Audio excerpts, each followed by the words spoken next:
E ka ua, e ka la, e ka pohu, e ka malino, e ka makani, wai kahe, wai puna, wai o la kane. E ai, e ala, e ka ohu kolomai u, ka ohu kolomai kai. Kai kane, kai wahine, kai pupule, kai hena, kai ulala, kai muu, kai ea, kai poʻi, kai mauli, kai pili, ai hue. Ua puni hoi nā moku i ke kai. Hua kai wale ale ka wai o na bena be ka wai o pi ina i ka wai o amo e ka wai elia ke koe na o ke au miki o ke au ka au kai ho. Au kai i ka ale i, ka ale moe, i ka ale ha to i ti. O kalana ka hiki ai, hiki a ola nei make a o e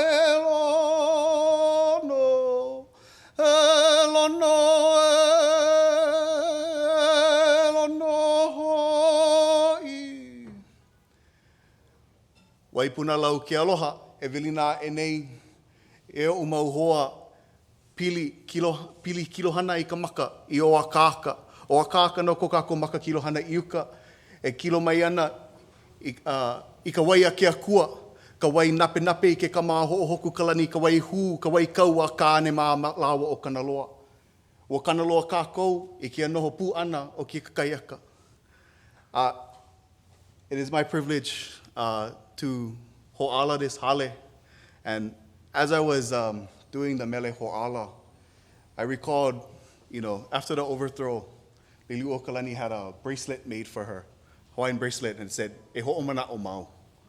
So on this occasion, I want to encourage everybody to ho'omana'o mau, to ho'omana'o people like Emmett Aluli, to ho'omana'o people like Auntie Patty Solomon, whose ho'oleva is this weekend, to ho'omana'o all of those ohana, those kupuna, and that generation that happened, that grew, and that questioned, so that we could be here sitting in these very comfortable chairs in this beautiful air-conditioned hale, talking about issues that matter for Kanaka Maoli and broader for the people of Hawaiʻi, so that we can live, ea, i ka aina, i ka pono. No leila, e ho'omana'o mau kākou i ia mau kupuna. And it is also my privilege, I get double honors today, to introduce one of the bards of that generation, one of the people whose leo carried that generation, singing their songs so that their memories become part of everything, as he says, not only a mo'olelo to be wandering. So I would like to introduce this Hawaiian soul, Dean John Osorio. Wow. That was such an inclusive mele, including all of us here as in this welcome. Belina mai, me ke aloha, e nā haumana, e nā kumu, e nā hoaloha ho'ouluulu, e a koa konei ki e awa ke. As the Dean of Hawaii Nui Ake School of Hawaiian Knowledge, it is my honor and pleasure to welcome you all to the first Piʻo Summit. Vice sovereignty and justice. I am pleased to see so many of you here, knowing you, and knowing that the Dana Naone Hall Faculty Chair in Hawaiian Studies, Literature and Environment was created for exactly this purpose, to bring the work of Kanaka Maoli faculty at this university and the amazing work of our people in the community, Mahiai, Lawaiʻa, Konohiki, Kupa'aina, Hakumele, Kumuhula, La'au, Lapa'au, and the practitioners even from other lands and places and seas, bring us all together in order to address the need for immediate and dramatic change in how we nurture and sustain the aina and the culture that gives us life. Professor of Hawaiian Studies Kamana Beamer was awarded the chair for his project, Pōʻai Ke Aloha Aina, in 2021, and today's summit is one of the mileposts of this project. To our guests who are participating in the sessions today, Waiʻai and Ia and Vai and Red Hill, we give our appreciation and thanks, not just for your presence here, but for your presence on the land, in the ocean, where you work, and all those places where your words carry weight and authority with planners, developers, bureaucrats, and legislators, as well as in your own communities. Cannot say enough about the person who conceived this summit and whose work for the past year and a half has been so dedicated to the enhancement of conversations and gatherings like this one. Dr. Kamana Maikalani Beamer, well, first and foremost, he is my friend. But he is a scholar with a long and storied genealogy that includes famous composers, kumuhula, as well as ali'i nui, who dedicated and gave their lives to protect our religion and our traditions. He is himself a mahi'ai kalo. I saw him, actually. Well, he wasn't so much planting as using a flamethrower, but that's another story. It was in his taro patch in Waipā. He is a mahi'ai, and he is proving to be a prolific author with 3 significant books in the past decade. He is a superb teacher, with classes that are in high demand at Mānoa. His work as the Dana Naone Hall chair has set a high bar for future chairs. But most important, his representation of traditional land management as a refined and historical form of circular economies has significant potential to guiding us toward meeting and eventually solving the climate change crisis. He is the father of 3 beautiful children, and it is clear that he labors now as much for them and for our children and grandchildren as we face our generation's fiercest existential threat. I'm extremely proud to introduce Dr. Kamana Beamer.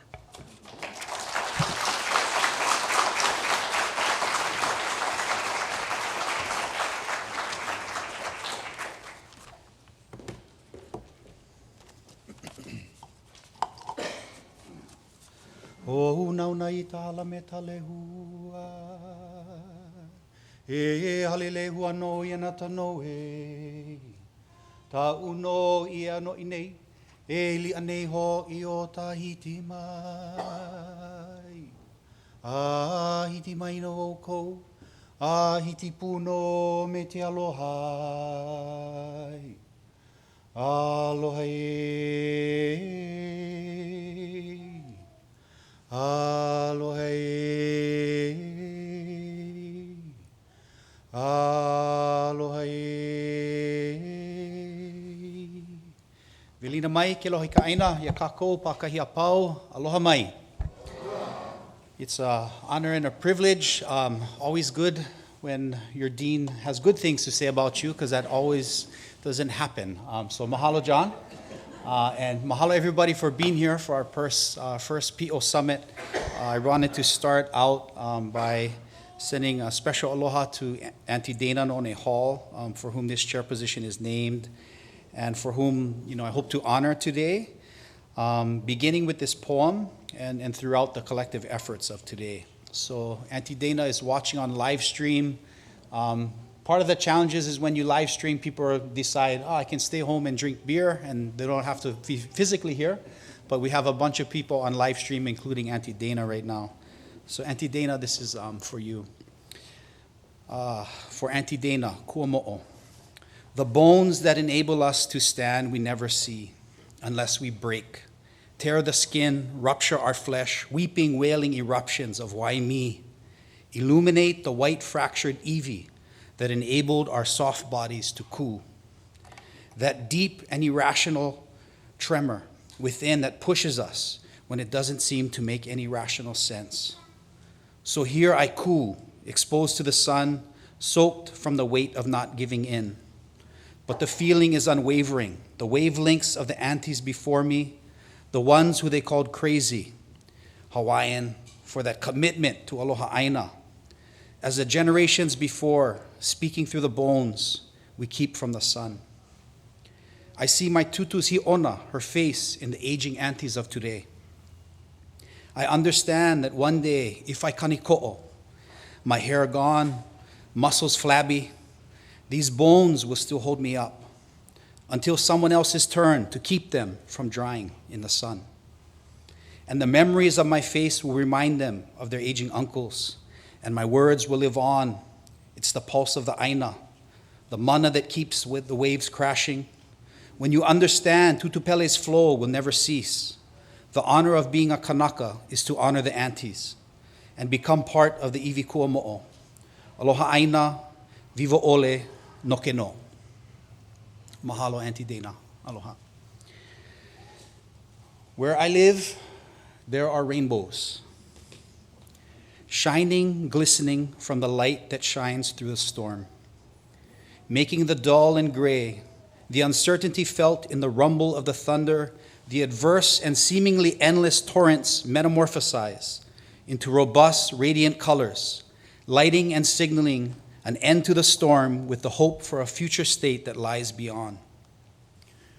Rainbows reveal themselves in a piʻo, in the shape of a piʻo, an arch.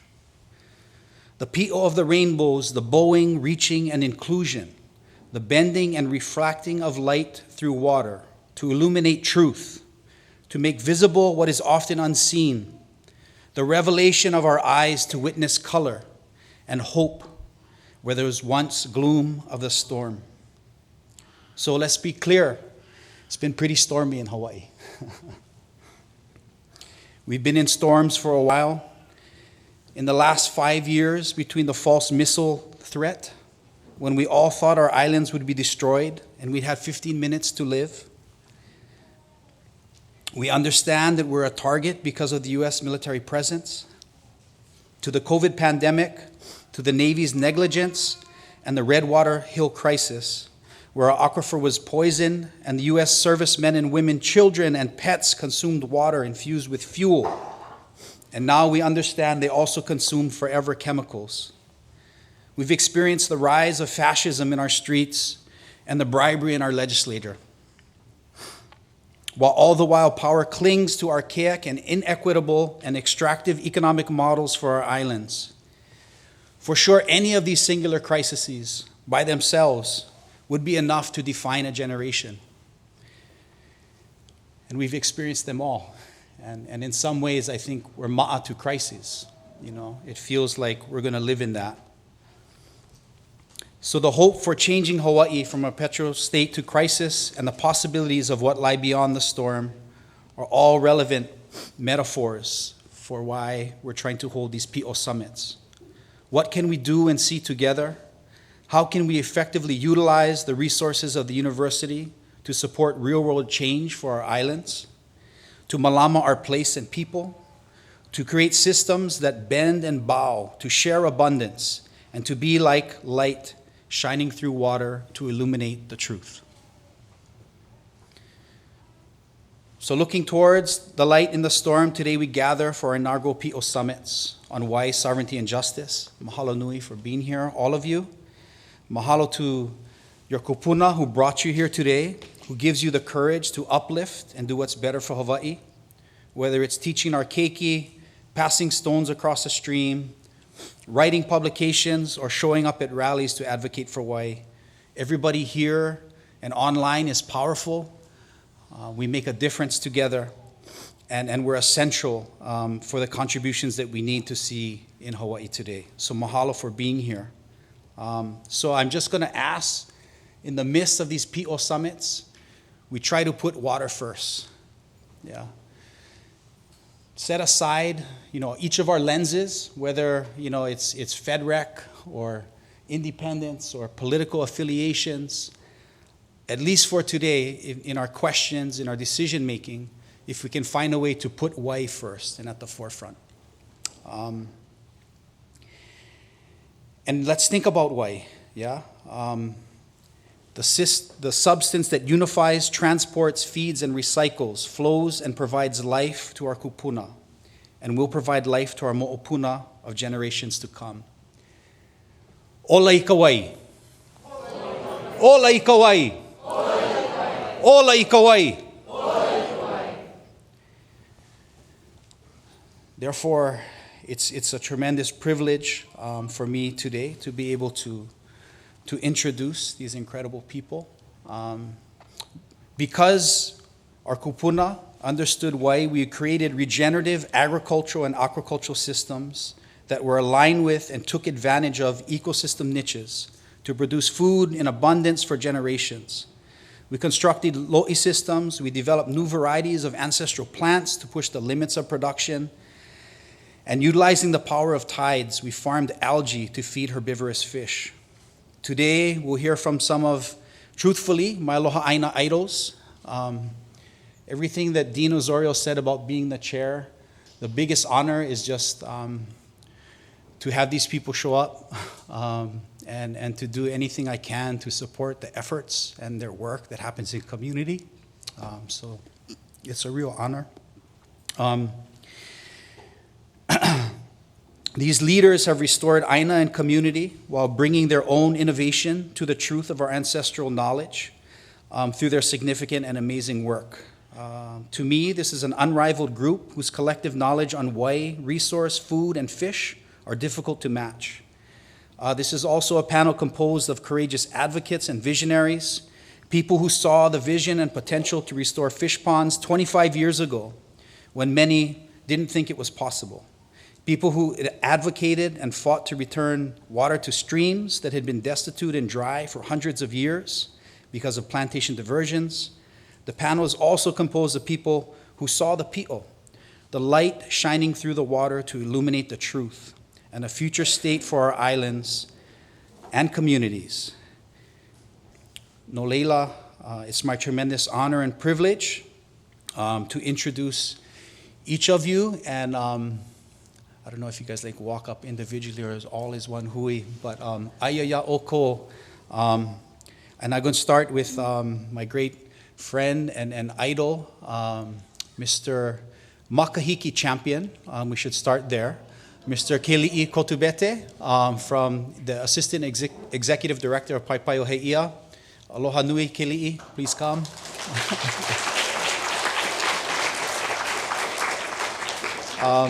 Hōkūao Pellegrino, who's the president of Hui Onawai ʻEhā. You've probably seen him in hearings on the news advocating for Hawaii on Maui. Hand for Hōkūao.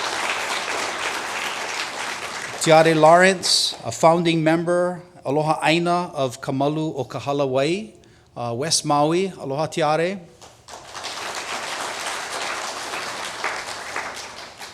Philosopher and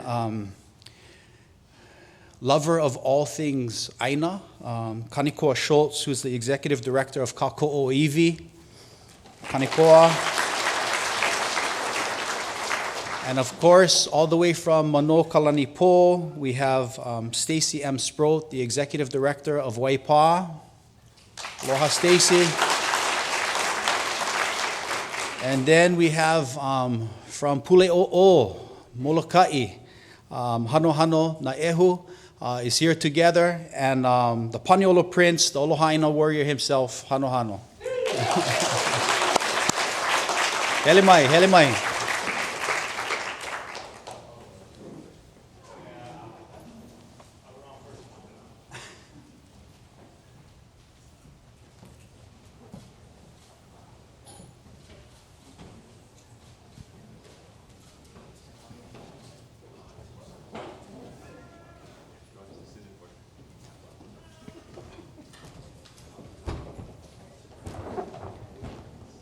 Okay, now we gotta check. Okay, mics are working.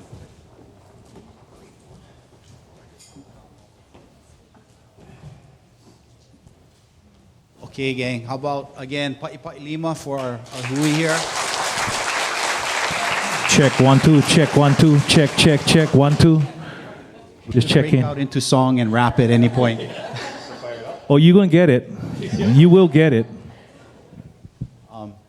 Yeah, so maybe if we can start, and I just wanted to ask everyone to take a chance to introduce their organization and their organization's relationship to Hawaii, and thinking of its importance. So,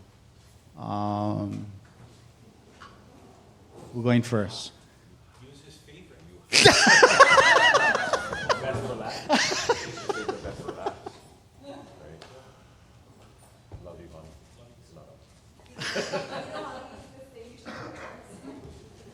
Check. I love you, Hano. Love you too. Love everybody. Aloha mai kākoʻo. Love fest. It's a love fest. It's a love fest. Aloha awakea. Aloha e nā akua. Aloha e nā auma kua, nā kupuna, nā makua, nā opio, nā haumana. Aloha kākoʻo. Yeah, just to introduce myself. Oau o Keliʻi, Kotubetey, no Kawela, o Pana, Koʻolaoloa, o Oahu mai iau. From the North Shore of Oahu, from Kawela, currently living in Heʻeia, and like Kamana said, I'm the Assistant Executive Director for Paepae o Heʻeia. Our small nonprofit has been around since 2001, so a few years. We are committed to the restoration, and the building of Pilina within, outside its walls, as far as it can reach, Pilina to the aina of Heʻeia, and in specific, Heʻeia uli and Kalokoʻiʻa o Heʻeia, Heʻeia fish pond, an 800-year-old fish pond located on the shores of Kauaha o Kamano in Koʻolaupoko, 88 acres in size, and like Kamana mentioned, an amazing resource that our kupuna engineered to grow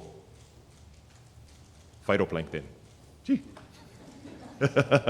I would just say that our organization's relationship to Vai, you might hear it several times. We have one more Lokoʻiʻa practitioner, Koa as well too, just above us on the Mauka portion of Heʻeia stream from our Lokoʻiʻa.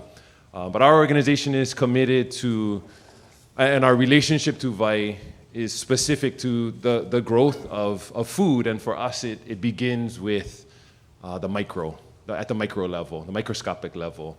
We as Tanaka, we consume higher on the food chain, but our Lokoʻiʻa, all of our Lokoʻiʻa, all of our spaces, our food producing spaces, our kupuna didn't have microscopes, but it really came down to the microscopic level, and our kupuna were aware, intensely aware of what was happening on the micro level.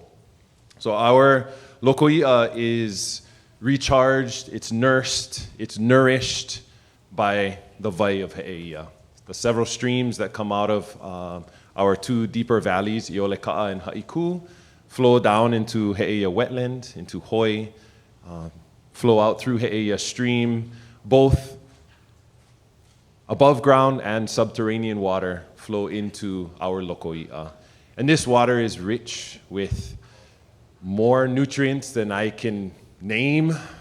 You know, you got the basic ones, the nitrogen and the phosphorus and all these fancy names, silica, of course, but really our kupuna's eyes were trained on that water murky.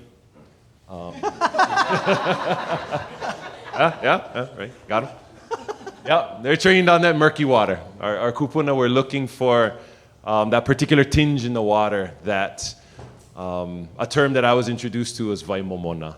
Our kupuna were looking for vai momona, that brackish water, that was the mixing of our energetic ocean waters with our nourishing, rich waters from Iuka. Yeah, both again surface and coming up from the ground, Vaipuna. So our relationship really to Vai is one of the utmost. I'm sure that holds true for everyone. it is of the utmost importance that our loko i'a has clean, fresh, flowing, regular, cool, nutrient-rich water to feed the bottom of the food chain that then supports everyone above it. That's what our wai does for us. Our wai in volume and in richness has changed over the years, and so we're committed to working with partners, working with our community, and working with ourselves to get as much water flowing back into our loko i'a as possible, again, to support the production of food. And our organization defines food as physical, spiritual, and emotional, mental, intellectual, all those different types of food that we need as Kanaka to survive, more than just the physical. So, mahalo nui.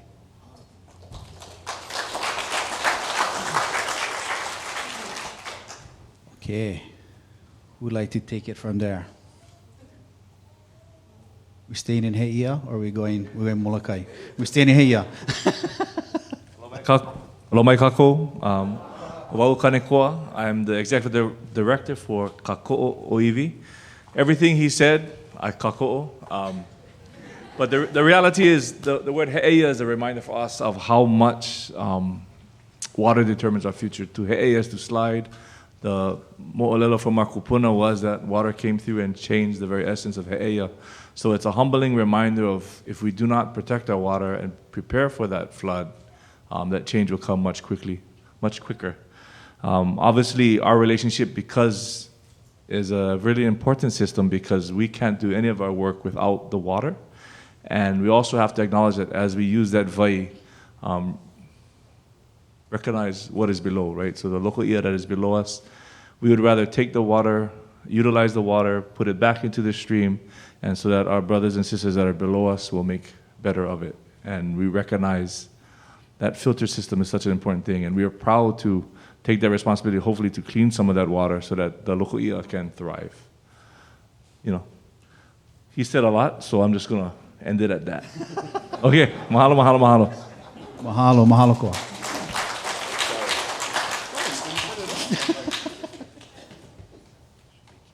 Tiare, Leiko? Yeah.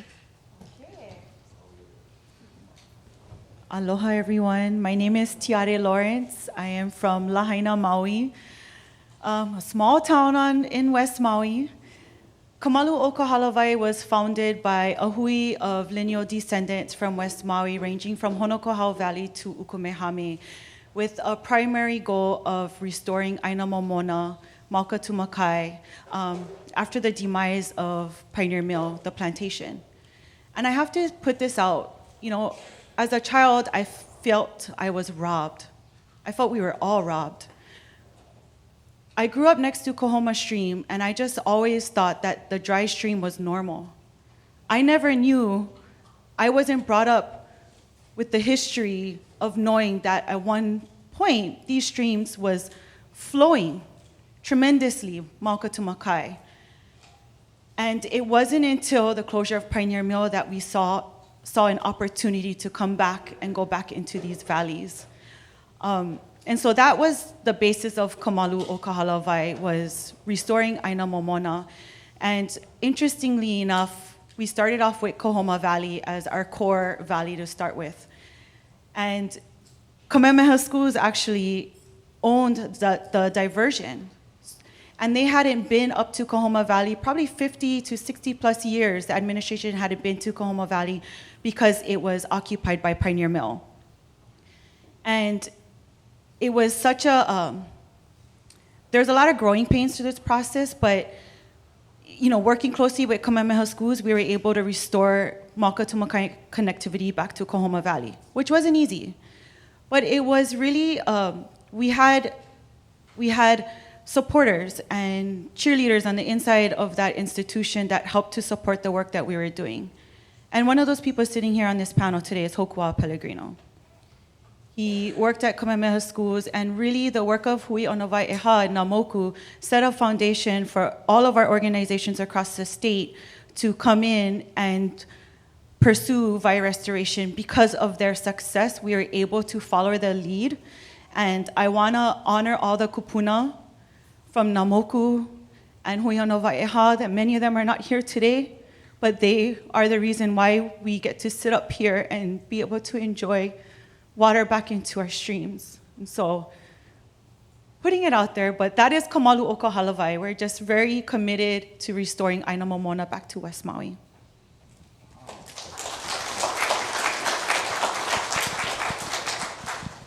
Vilina mai ke aloha. O wau no hoi o Hōkūao Pellegrino, no ka aina o ka makani ko kololio o i hoi o Waikapu mai au. Mahalo e Kamana, no ke ia a kua ana mai, a me ke ia mau hoa maka maka. I'm just honored to be on this stage, to be quite honest. Being from Waikapu, similar to, I guess, Tiare in that respect, grew up along a kahawai that was actually flowing, but never did I realize how much flow was actually in the water until I was in my early 20s, being that it was learning later about 6% of the actual stream flow. And, in my time at UH Hilo and rooming with Kealohi Rapun, and who, just got me really jazzed about relearning the essence of or learning, I should say, the essence of the ahupua'a that I was born and raised, and I have, lineal ties to in Waikapu, was really important. And, for me, if you know me, I'm a planner, so I like to plan things out. And, Kealohi is like, don't plan, just do. And so, we're crawling through the hau bushes of our Aina Kuleana in Waikapu in the ili of Noho'ana.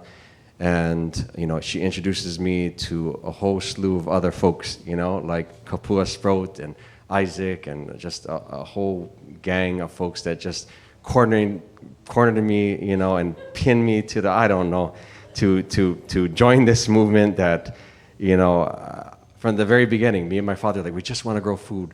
We don't want to be political about this, And then Hui o Nawaiʻiha was formed, and it was formed in 2004. We are almost 19 years old, and I'm really humbled to be the current president of this really amazing, very tiny, but I feel impactful nonprofit organization on the island of Maui, where our mission really is to advocate for the restoration of stream flow, the protection of traditional customary rights. I mean, such a general nu'ukia of sorts, and to be out there advocating and engaging community. But what it really translates to, as we are all asked to, what is this connection in Pilina to Vai, is, it's about water, but what I've learned, over more than half my life, it's about people and the restoration and revitalization and re-engagement of our people and their connection to Vai. Kapua told me from day one, July 6, 2004, she's like, this case is gonna take forever. You're gonna have kids, you may even have grandkids, while we're working on this. But the water is gonna come, and it's gonna be the easiest thing that you're going to do. The hardest part is rebuilding the relationships and the trust within the community.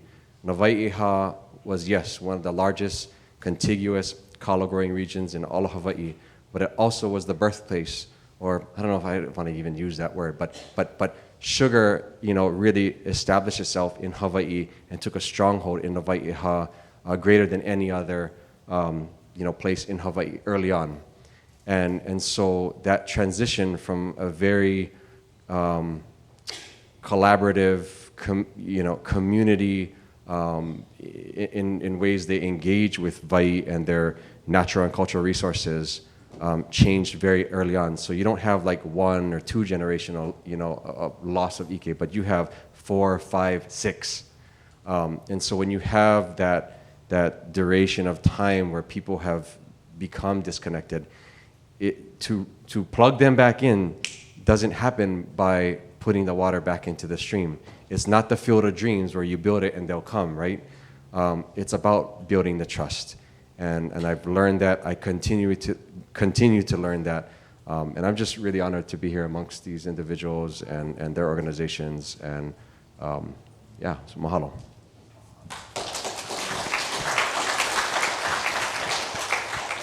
Aloha mai kākou. O Stacy Sproat. No Kaʻohewai mai au.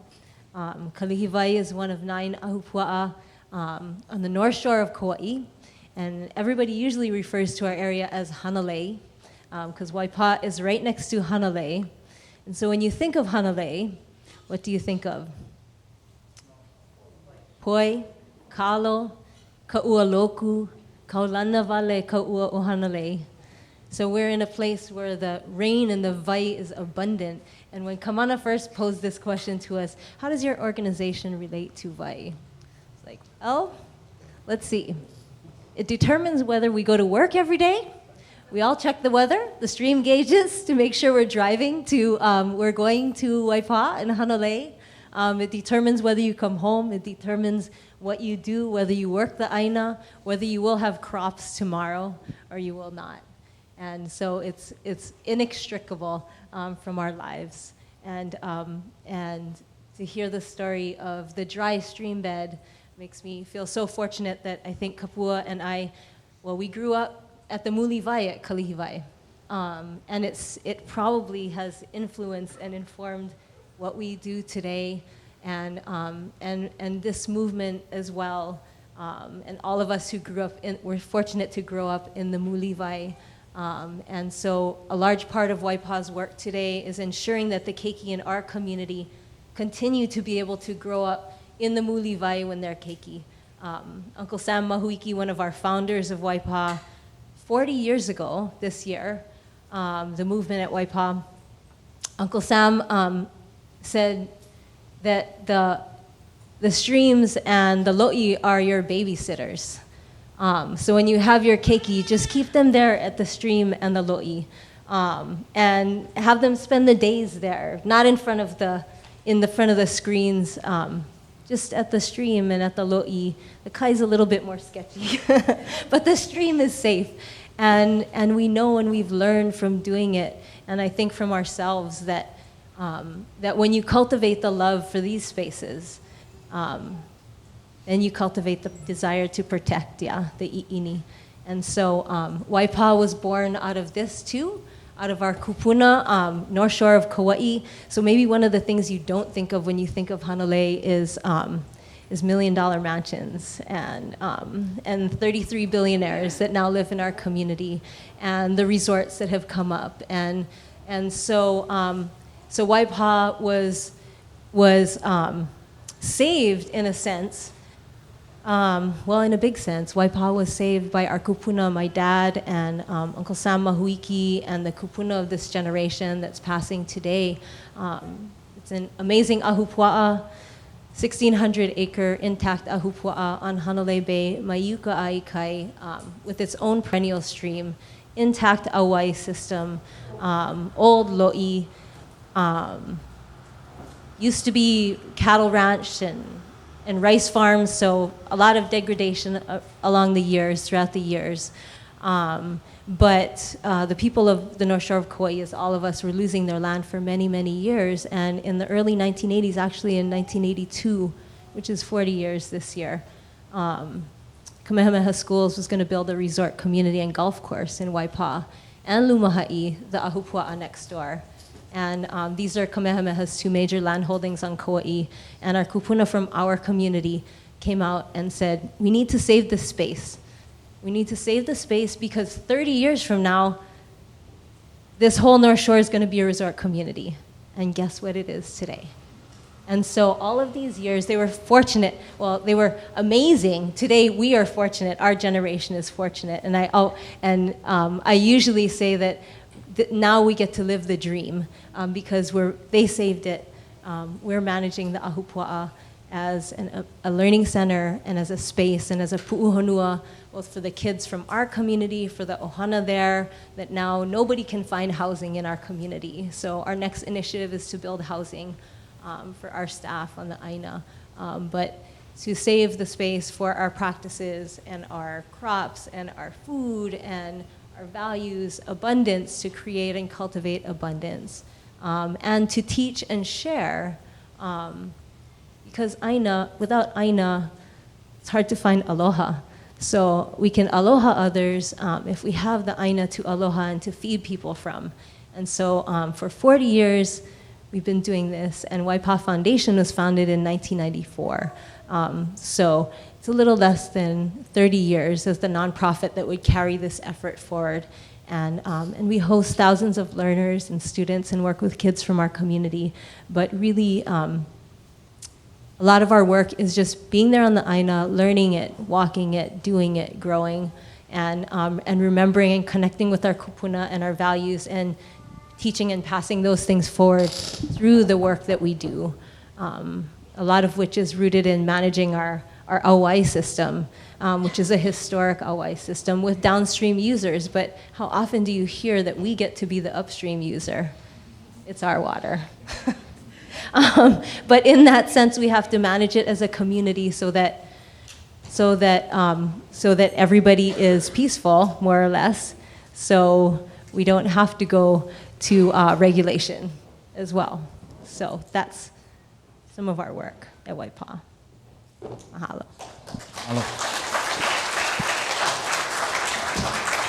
Ano. You was gonna ask me something? Nah.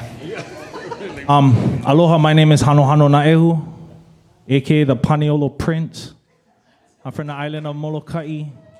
I represent our nonprofit, Hui Kuapā. Hui Kuapā was gifted to me by my master, Yoda, aka Walter Reedy.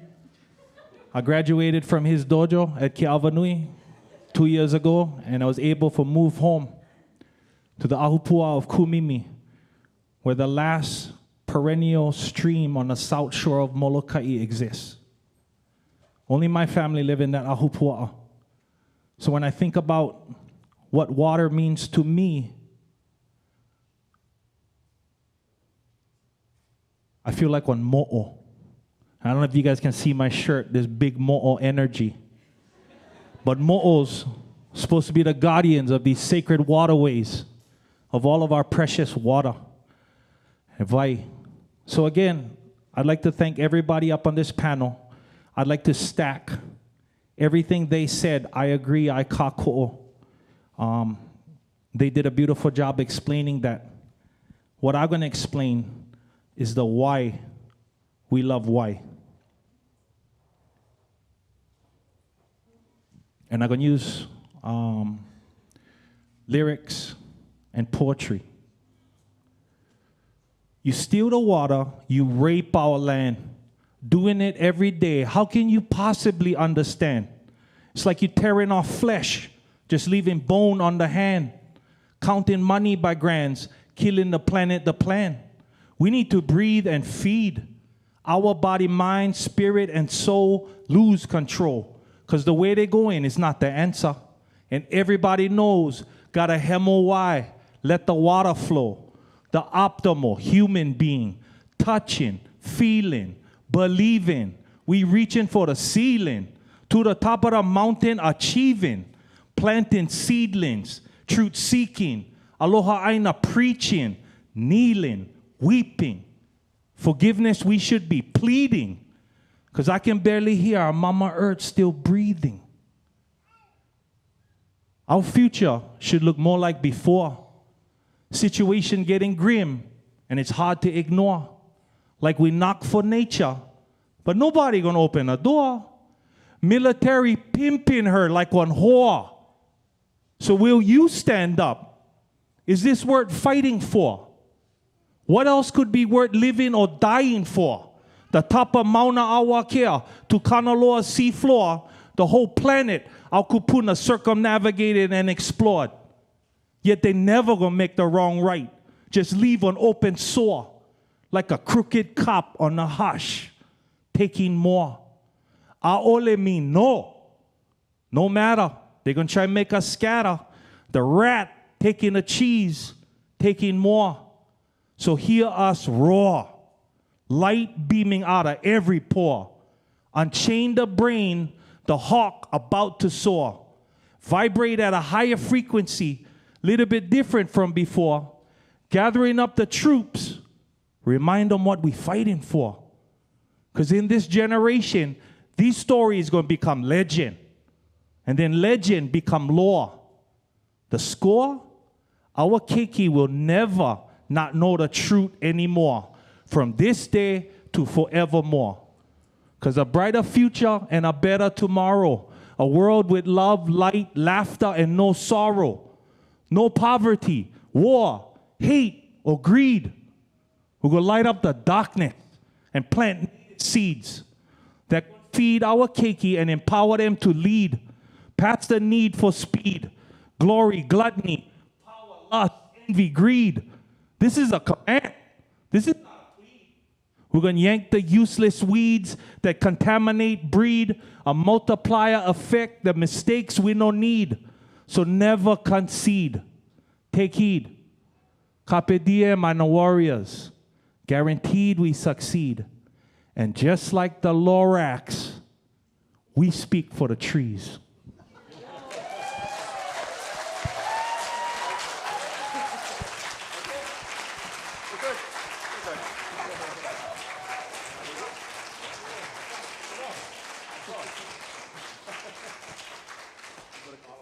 Oh, hand for the Paniolo Prince in the house. Heʻeia. Mahalo, mahalo, mahalo. My leg's shaking over here because I'm trying to control the aura or this feeling about how much we love Vai. Like when you asked that question, I thought it was super loaded because I was like, what did he let me do? Throw down the mic and scream, that's my family! Because it is. It's life. So again, Kalamai, just trying to contain this aloha aina energy. Kalamai, Kalamai. Love it, Hano. Mahalo.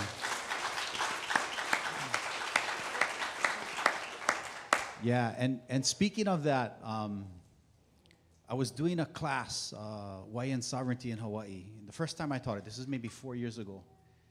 And I was talking to them about people throwing opala in the stream and different kinds of stuff. And just like Stacy was saying, growing up, swimming in streams, my uncle taught me to jackknife, suicide, everything amazing I learned from this crazy uncle. We'd go up Mauka, and I still love to teach my kids to do that today. But wasn't really resonating with this class. I was telling the stories and they're just kind of like, nothing was there. So I asked them, might be because I'm a junk storyteller, but I asked them, hey, how many of you guys swam in a stream before? 2 hands out of 30 raised their hands. And I was like, what the hell happened? So in your guys' work with organizations, our people come from so many different communities, and when your stream is dry for 125 years, you're not swimming in that stream, What does your organization do to connect people to Wai and keiki, and maybe can you share some examples where we're bridging and getting that next generation to understand that love, that importance, that's our family, that's our akua, that's our life. Yeah. Anybody like jump on that? Well, I'm on a roll, so maybe I should just pick up right where I left off. Okay, this is a great question, and I brought material. I don't know if you guys can see. This is we made an album recently, an anthology of Hawaiian history through hip hop. More than that, I teamed up with my family, my wife, Queen Maile, my son Kahale, my daughter Kapilula, which, by the way, my 2 kids, I would like to say, is the proof to my pudding. My son is a graduate of Pomona College, and my big girl is a junior at Princeton University. Molokai girl, first Molokai girl for go Princeton. Anyway, we made this album, partnered with some of the best MCs in Hawaii, like my personal security guard right there, Navid Najafi. Like a Hawaiian Wu-Tang, And we decided to tell Hawaiian stories through hip hop. Because like you said, this generation, not everybody swim in a river. But this generation, almost all of them listen to hip hop. So we construct stories about Hawaiian history and about this place. This is one teacher's guide and one curriculum that go alongside the album. But this is how we reaching the kids. But I'm going to share another poem with you about my kids. I call them my weapons of war. Here meet my weapons of war. Mommy and daddy did little bit, but the Aina still needs more. Honing their skill and talent, go save the planet. Padawan, when united, all become balanced. Yeah. Our weapons of war. Me and Miley's weapons of war. To achieve peace, we gotta unleash our 3 heavenly beasts. Kawahine Ilikea, she's my small axe. Trained to attack with multi-hit counter pono cracks. Giving them no slack as she sends them back. Dominating like an alley-oop shack attack. Uba duba, don't let the world fool ya. Molokai made you a winner and not a loser. Daddy's honey bear answers I will share. Vigilantes fight crime, but superheroes, we do it with flair. There is no compare of how rare. When you roll, strikes, naturals, no spares. Shine so bright, it's hard not to stare. So tell the truth, Ilikea, or dare to repair our planet. No panic, grow organic. Sinking corporations like the Titanic. Legacy gigantic, Pacific Atlantic. Come on, baby Jedi, go save the planet. Kapili'ula, my hammer, she's the banger. New definition of Hawaiian glamour. High intellect, excellent grammar. Our white stallion, peace banner. Mo'olelo chanter, beautiful dancer. Aina cultivator, haloa replanter.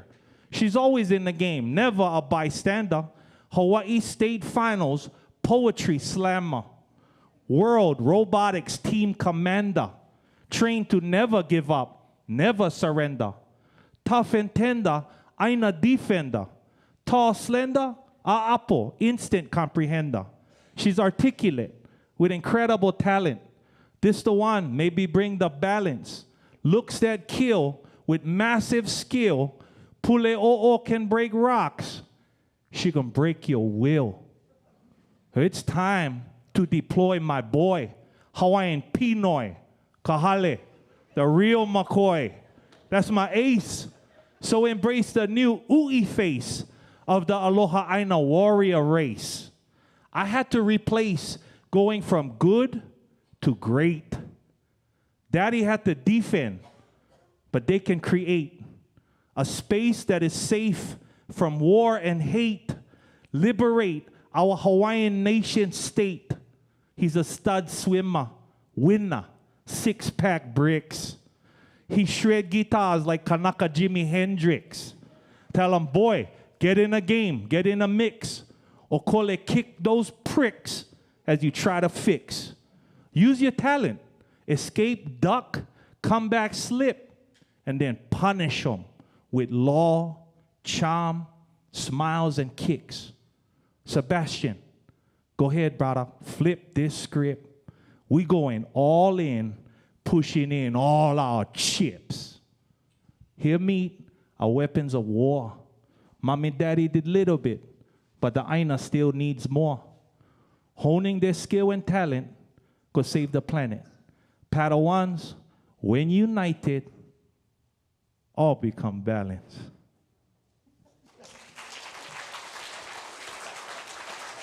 Thank you, but I wasn't power. No. Just for close. The idea was reaching these kids. And when you talk about fish, Jesus and the disciples were said to be the fisher of men. We talking about fish right now. But I like to talk about that kind of fish. Because Kamana said earlier, and the first thing we say on our new album, making our way through the stormy weather, the only way we going home is all together. For me, the only way we can get everybody together is if we keep the kids together. And to me, that's the fish that is on priority right now. Is trying to figure out how to get those fish, our kids, for know what we know, and this not be the minority anymore. This not be the exception anymore. This be the new norm. Malu. Mahalo, mahalo. Later tonight, we get the keynote with Dr. West, and one of his incredible insights is the liberatory power of music, in the midst of struggle and crisis and oppression and unjust systems and structures people create, and that creates alternative futures. And you can hear him. I don't know how Brother Hano does that, but that's amazing. So mahalo, Hano. Yeah. More mana'o on connecting keiki to Hawaii. And I've been to all of you guys' programs and seen your action, and I know it's impressive and amazing.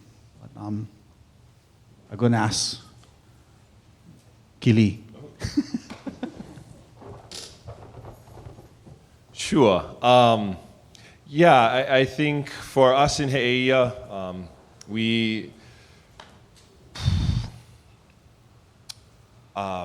I would just say we try to let our place do the talking. Like Hano said, we're definitely and extremely committed and see the power in our youth, and hitting where we try and go is, because we're on Oahu, we have access to large populations, is we try to get our generation who are in the teacher positions, because they have access to classrooms of children. Administrators, it's kind of hard sometimes.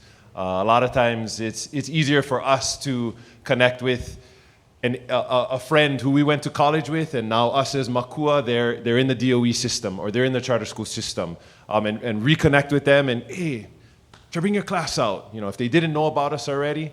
So we're trying to attack, deploy our weapon of war, as Hano used so eloquently, is our lokoʻiʻa, and our space, and all of our spaces, for all of us that are sitting here on this panel. And many of you have been to these places before. Our places are life-changing. And so really for us, it's just trying to get the keiki on site. Once we get them on site, that's a huge win. That's a huge win, just to get them there. And so one of our tactics is hitting teachers or hitting schools so that the trickle-down effect is larger. Once we get them on site, then we're really trying to give the students activities. I wish we had more music involved, and I think we need to get some of your action involved in what we do, because we just try to get them, just huli kalima I lalo. Just try to get them dirty. You'd be surprised. It's kind of funny in the beginning, once we get the kids on the ground and they come and, Oahu kids, you get the Iolani Punoho, they come, It's okay, I can say it, because they come and they look and they see like, oh, we gotta go in the mud. Oh, my parents can kill me, my shoes. Oh, uncle, I can leave my shoes over here. I'm like, they think that's better to leave their shoes with us rather than go home with dirty shoes, because they're so afraid that they're gonna come home dirty and they're gonna get, lickings or scoldings from their parents. But it's like crazy, like, kids not swimming in the stream. They're afraid to get dirty, But by the end, they're not like, leave. You gotta tell them, hey, clean up a little bit. The bus driver gonna be pissed off, You can't go on the bus that dirty, So really it's, letting our spaces do the talking, and involving the students as many times, involving the youth as many times as possible throughout any given visit. Once we do have them captive on site, involving them in activities that pair the mo'olelo of our spaces with active movements. yeah, getting that physical and mental, building those bridges together with our students at the same time. Like I said, we don't do enough song and spoken word. So I think that's some place that I really think we can improve. But yeah, just turning the hands down and getting them on our aina, literally in the loko i'a, in the lo'i. That's a huge win for us and our Oahu population. Mahalo. Mahalo, Keliʻi. Tiare, maybe can you jump in and add perspective from West Maui and the struggles of restoring streams and Kahoma? You know, how is it connecting the community and the keiki there through your programs? When we first started the work at Kahoma Valley, we knew the first thing we needed to do was connect to keiki. And so for all of us, with the work that we do, we create a space where the kids have an opportunity to come and build pilina, tūwai, and aina. With our program, specifically through Kahoma, is we created a Mauka to Makai connectivity program. And so not only are you gonna come do aloha aina work and learn about our natural aquatic resources and get in the lepo and help restore lo'i, we also created a va'a program. And so we take them sailing. We have a canoe called Manaya Kalani, fairly new. She's about 2 years old. And we take the kids out. And so not only are they going up Mauka, they're going out on the kai. And we have my uncle, Archie Kalepo, who's also a captain of Hōkūao. Many of you might know of him. And so we needed to focus on the kids. And it's funny that you mentioned that, like, oh, you know, the kids, they don't like get dirty. But I tell you what, when they come, they have so much fun. Like, my son will literally, like, he does not want to leave Kahoma. And so that's the importance of our work, is creating a space where they feel safe and they can learn all of these, learn the history, learn the culture, and learn the importance of why we have to transition from eating rice and bread and restoring our bodies with aina momona, starting to feed our lahui and ourselves with kalo. And so when the kids get to come and they leave with huli to take home and they leave with kalo to go home and prepare for dinner that night, they have a sense of appreciation of the work that we're trying to do. And so, I mean, I hope that answers your question, but having a space. In the space, the place too. Mahalo, mahalo. Koa, the other side of Heʻeia.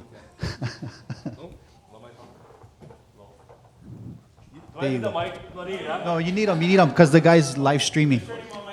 Yeah, yeah. No, the other program we have is just with the Keiki Get In, but we also have the ʻOhana program where we recognize with the programs we have with Paepae to do education with their schools, but we also wanted to kind of build it around the ʻOhana. And so one of the programs that we have is our ʻOhana program, where we literally offered up opportunities for families to come together and basically work in lo'is. Thank you.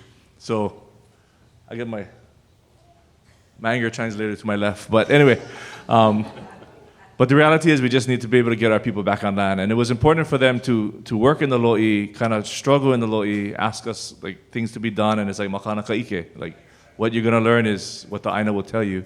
And then the issue is of water and how important it is if the ʻOhana that's above the ʻauwai is taking all the water or is working in it. The next thing you know, everybody's lo'i below them is pretty muddy, pretty murky. And so it's those relationships. And for us as a family, trying to have all the other families work together was a learning experience for us as kako'iwi to how do we build the pilina between the different ʻohanas. But that's just one of many, but yeah. I mean, that's like for all of us, how do we get our people back to care for vai is they have to engage in it. They have to lose it, they have to love it, they have to be in it. But the reality is they have to have it, right? So the whole Red Hill issue, denying us our water, taking the water, it's affecting even the windward side. And so, anyway. Yeah, mahalo, mahalo. How about Stace? Yeah? Go up. Aloha. Here we are. So echoing our other organizations, it's creating and maintaining that learning landscape, both for the keiki and ʻOhana from our own community, but also welcoming folks in from elsewhere, and inspiring our own keiki and young people by doing that. There are so many opportunities. Of course, we do programs for keiki, field trips, school visits, programs, respite programs in the summer, and on school breaks for our own kids in our community. But also there are opportunities at different levels too, and really a need to scaffold the learning, because once they get to high school, you want to hang on to them, right? They're middle school, and then they're in high school, and there are opportunities for internships. They want to make money, they want to aloha aina. They need to do senior projects. They need to do research projects. And then at the post-high school level, there are opportunities for, and even maybe in high school too and post-high, then there's a need to do scholarship hours, community service hours for scholarships. And then there are research projects for master's theses and dissertations, and all of those are opportunities to connect folks at different levels. And there are so many educators here, like Kiana, at different levels that connect all of us and connect the learning and create the learning opportunities on the Aina and motivate the young people to go to school and get careers and become knowledgeable in all of these areas, so that they not only have the love, the aloha, the i'ini, but they also have the skills and the pilina to these places to be able to do the work that all of us here are doing, and continue that and continue to elevate it. Mahalo, mahalo, Stace. Awesome. Hōkūao. So Hui o na Waiʻihā, we don't have a place. We have places, right? We don't have a particular site like Waipā or Hui o Kuapā and Keawanui. So the work that we do, we have to. I mean, and by means like have to, like we have to build trust and work with our kuleana kalo farmers. We have schools in our moku that are named after vai, like Waihe'e and Wailuku and Iao. And so a lot of our work starts doing outreach into the schools and getting them to reconnect to vai by first and foremost taking them to the lower reaches of our kahālāwai. Growing up, when we swam in Wailuku River, we went up past the state park, put the blue tarp on the diversion, and swam below for the time being, right? And then took it off and went home. But everything else was dead. But nobody questioned that, because it was like that for 100+ years. And so when you take haumana, whether it's from preschool to high school and the multitude of school groups that we work with, and we take them down to the muliwai and see where that vaikai, really births life, because our streams are flowing now. It's just really hard to describe the kind of experience and just, and I think even before, like enjoyment, it's more like, what's happening here? Why is the water in the ocean? I mean, it's sad to say that on Maui. When you have, that's probably not a question on Molokai, it's probably not a question on Kauai, probably not even a question here in Oahu. But Maui really, I mean, when we started our case in 2004, 95% of all of our streams, which there are over 100+, were completely diverted, dissected, whatever you want to call it, from the ocean. And so it was just something, it was normalized, right? And so now to see water flowing to the ocean, you drive off the Pali now, going to the Moku of Lahaina, and you'll see water at Ukumehame, you'll see water in Oluwalu, you'll see water in Kauaula and Kahoma, and so on and so on.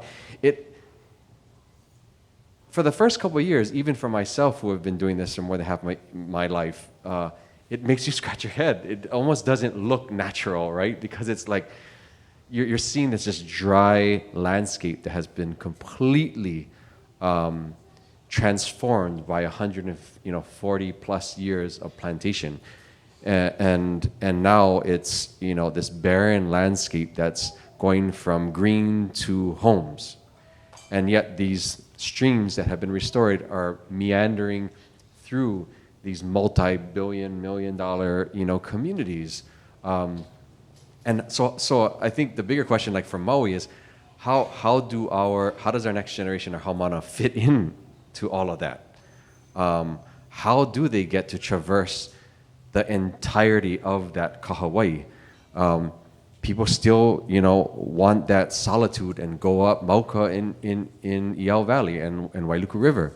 But to try to encourage them, even though Wailuku River is, you know, 45% channelized, like, you know, to see kids going to their boogie board down the cement channel, like, not that safe, but hey, they're playing, I mean, like, you know, like, they're in those spaces. And a lot of the reason why I think kids, especially youth in the last decade, have really begun to not just formalize or reconnect to all aspects of the Kahālāwai, but what's the life that's living within the life of that stream, which is our native aquatic species. And there really is only one person that has contributed to that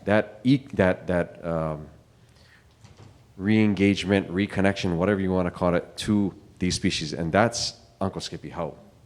You know, this aquatic biologist who has given his life to protecting something that is so fragile, but yet so resilient, something that doesn't speak, but has a voice through him.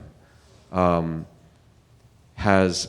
cannot tell you how much impact this one person has had for thousands of keiki on Maui, from not just educating them, but from these kids making plays and stories and books and stickers now. I want to be like Uncle Skippy, you know, and, you know, the fact that he just, what one person can do just inspires me and our community to what we can all, you know, work towards. And although he's retired, you know, he's still out there with the schools. We still, you know, engage with Uncle Skippy and his, you know, his knowledge and ike around the work that he's done. And so when our keiki go to the Muliwai now, you're gonna see O'opu, you're gonna see Opai Kalaole and Oiha'a and Akupa and Hihivai, and you're gonna see them in all reaches of the stream, even in places where scientists said you would never, ever, ever see aquatic life come back to life, even if you put all the water back in the stream. And that's the Kahālāwai that I live in Waikapu. The scientists said, and they still say, Waikapu, you know, intermittent stream, it's never going to have stream life, never. And you come to Noho'ana and you turn over a rock right next to our Kahālāwai, and you're going to see amazing hihivai and nakea, the size of, like, you know, maybe not as big as, you know, Kauai, but hey, big enough to put in the frying pan, you know. But it's happening, and so all these little momi and those few kupuna that are left in Navai'iha, maybe I didn't really speak to the importance of that, but because Navai'iha had drastically changed from the largest contiguous kalo growing region to now literally the smallest, there's probably more kalo grown at Kākoʻo than all of Navai'iha, you know, which is crazy. You went from 5,000 acres conservatively to now less than 40 acres, even 40, barely 40 acres of lo'ikalo cultivation in Navai'iha. And so we have a lot of work cut out for us, and we're relying on that next generation to do that. And so I think part of the work that we're trying to do in Navai'iha is, the Hui o Navai'iha, is reconnecting these haumana to these up-and-coming and amazing organizations that we've been able to partner with. Alo. Yes, come on. Am I on? I just wanted to say one more thing, because it came to me after listening to all of our presentations, and it's such a huge part of our work and engaging students and keiki and people. And it's also part of the subject of our little panel here today is ʻai.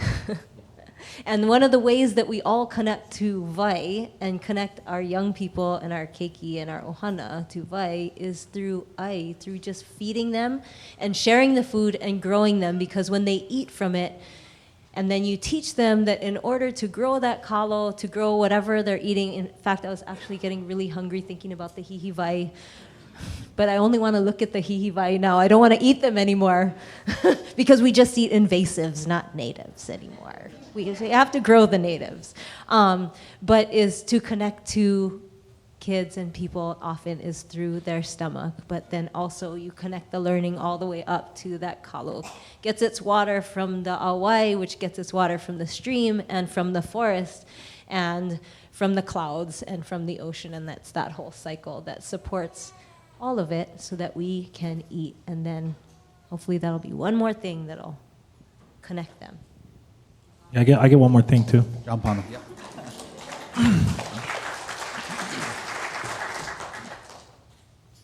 When I was thinking about how we outreach to our community and to the kids, and I was listening to Keliʻi and the different dynamics of the different islands. So on Molokaʻi, I believe there are a lot of answers. Our kupuna was very on it when it came to water resources.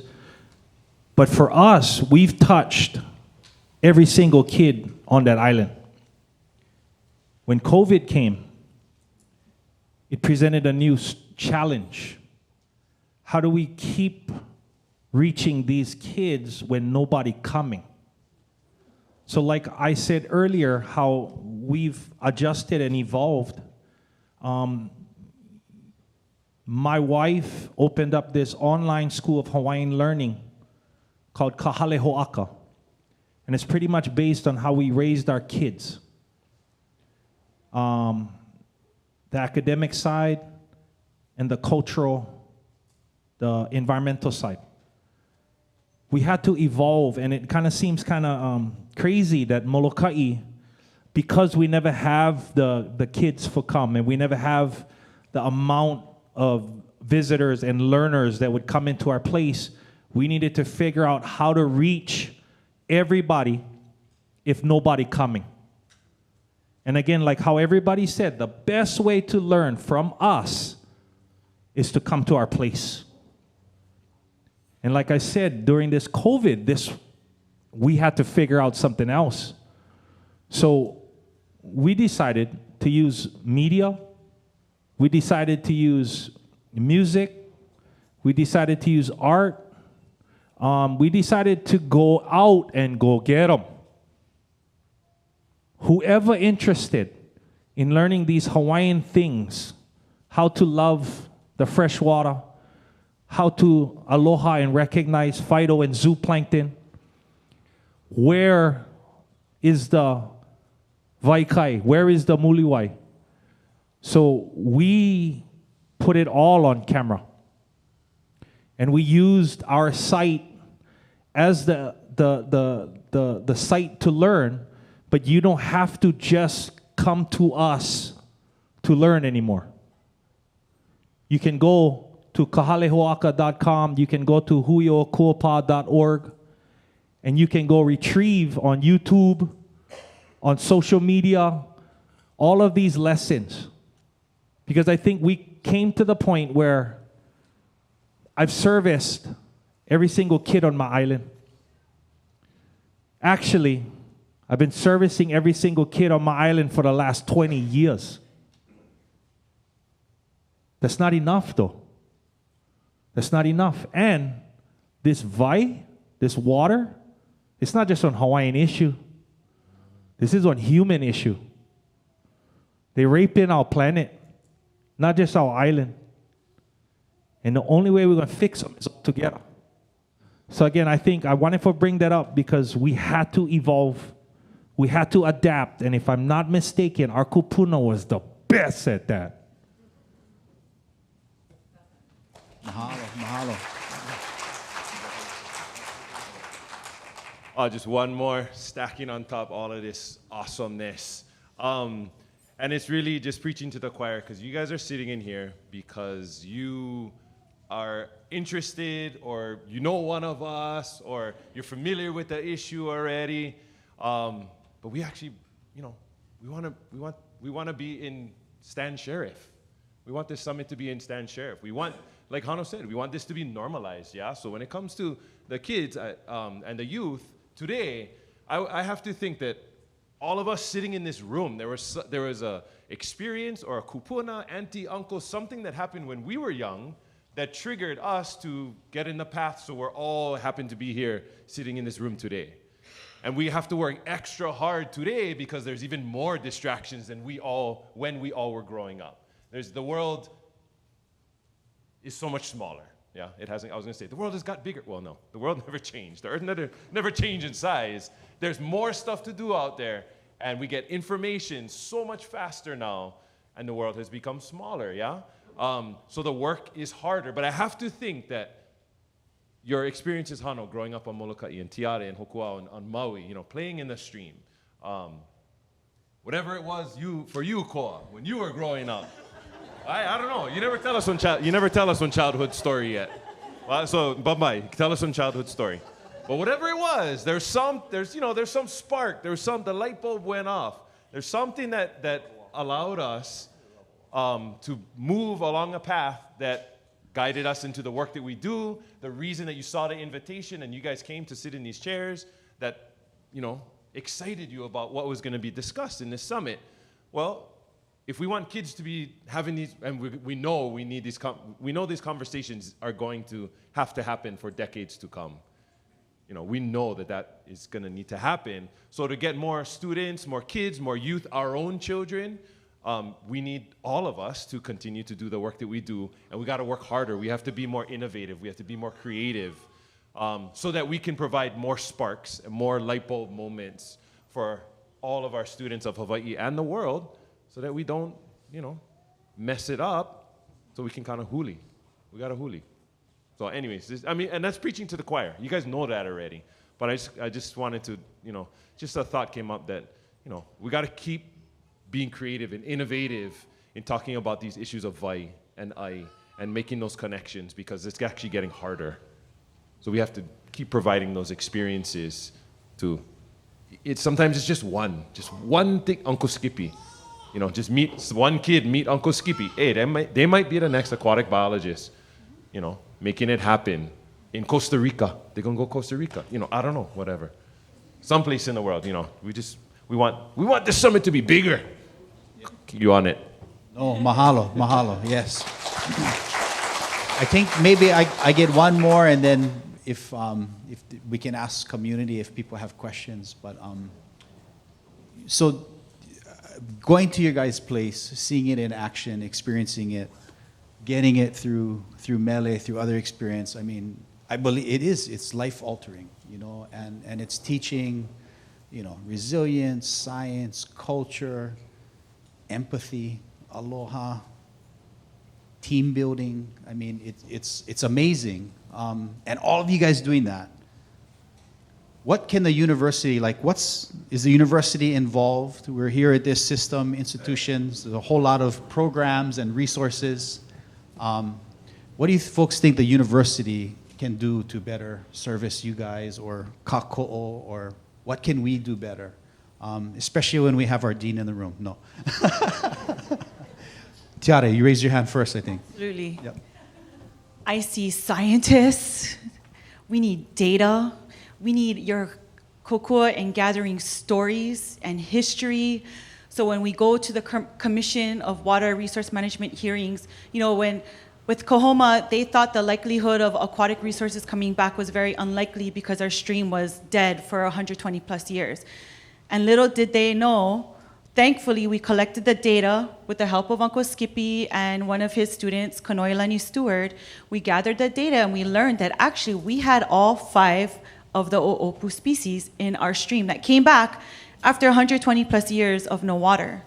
And so the university can play a significant role in gathering data, the stories, and if you could graduate more like-minded haumana like Kapua Sproat, we definitely need one of her on every moku. That would be like a total game changer.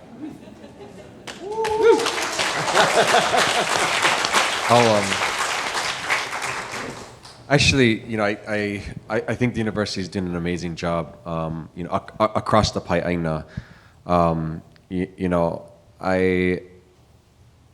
Being on a neighbor island, though, however, like we don't have the resources necessarily like you see at Mānoa and Hilo. Although, I mean, from the time I was young to now, I mean, see how those universities have grown. Both my parents are retired, professors from MCC, now UH Maui College, and they've seen the growth as well in the right direction. But it needs to happen a little faster, in that respect.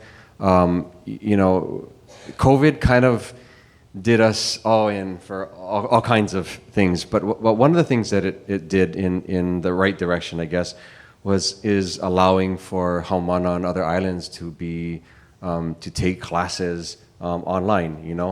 How many of you knew what Zoom was before COVID? That kind of stuff, right? But there needs to be more undergraduate, graduate programs that I think help set the foundation in these particular fields. Again, not only in Olala Hawaii but I mean science fields, but merging those things and making those type of programs more what's the word? Interconnected, and not necessarily siloed, so that we can have haumana that are grounded, yes, in Olala Hawaii, but also are very strong in science and other areas that that really complement the work that many of us are doing within our organizations and other communities. I think that's really critical. I believe that the university is on the right path, but my hope is that we can streamline that a little better. Koa. Check. Okay. And then for Kākoʻo and for Paepae, we were really grateful to have amazing relationships actually with UH Manoa. So with the Heʻeia and Kavika Winter, and then I see Rosie over there. And so we're blessed to be, and that's why Oahu is amazing. I think we gotta start up. Yeah. It is. I'm definitely OG, so sometimes I feel I gotta defend Oahu sometimes. And wait, we're all here for Red Hill, right? That's right, bro. You're right. No. Kalamai. No, but on a serious note, we're really blessed with that. How the university system can help us more with every island is, as we are growing ʻAi, basically setting up avenues for us to share our product with our families. That would be amazing. I see Willie over there, but also sending students to our location so that they can actually get hands-on experiences, whether it's apprenticeships, internships, just coming out. There often are UH students that don't want to get dirty, but there are even more that want to get dirty. There's UH sports. Their entire teams come out for experiences. And so those are avenues where I see the partnerships forming now, and we just got to keep pushing forward on that. But I mean, you part of that relationship, so mahalo nui, truthfully. So, okay. Mahalo ko. Any other manao on UH engagement or ano? Well, just like what these guys said, and again, we just stack on top of each other because everybody, whatever they're saying, the thing is good for us too on Molokai. What I think is could be a little bit more important for us on Molokai is for you guys to remember huiokuapa.org/ho'okupu. You guys can go buy merch. So why I say that is because I believe the University of Hawaii system is holding a good amount of young human beings that are in the perfect place to be influenced and to be guided to do some of these activities. And instead of you just reaching Molokai, Heʻeia, Maui, Kauai, the first step is for go listen to our music and go buy merch. Why? Because they're going to make you feel proud.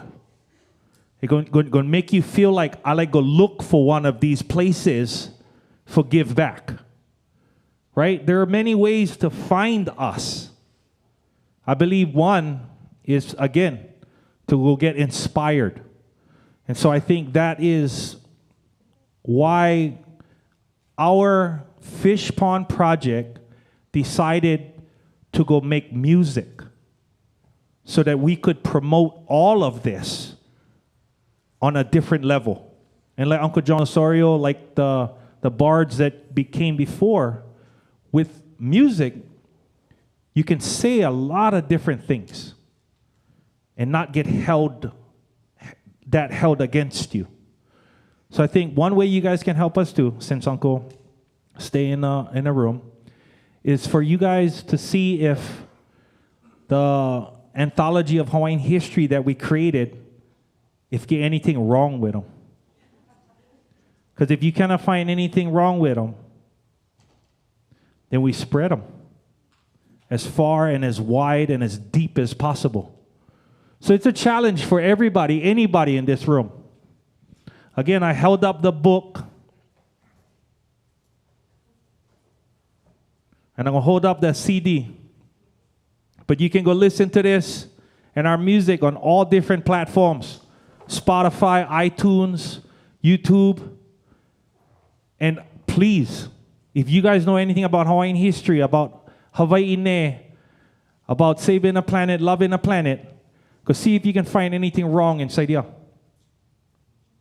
I beg you. Because if you cannot, promote them. Because this is what we do. This is where we come from. And this is where we let go. We let go back home. We let go back home to the kingdom. We let go back to a place where we in charge of our natural resources, and military don't mean nothing over here. Mahalo, mahalo, Hana.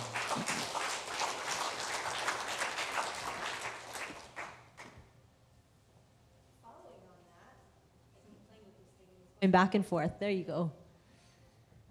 While some may consider that just marketing, I agree.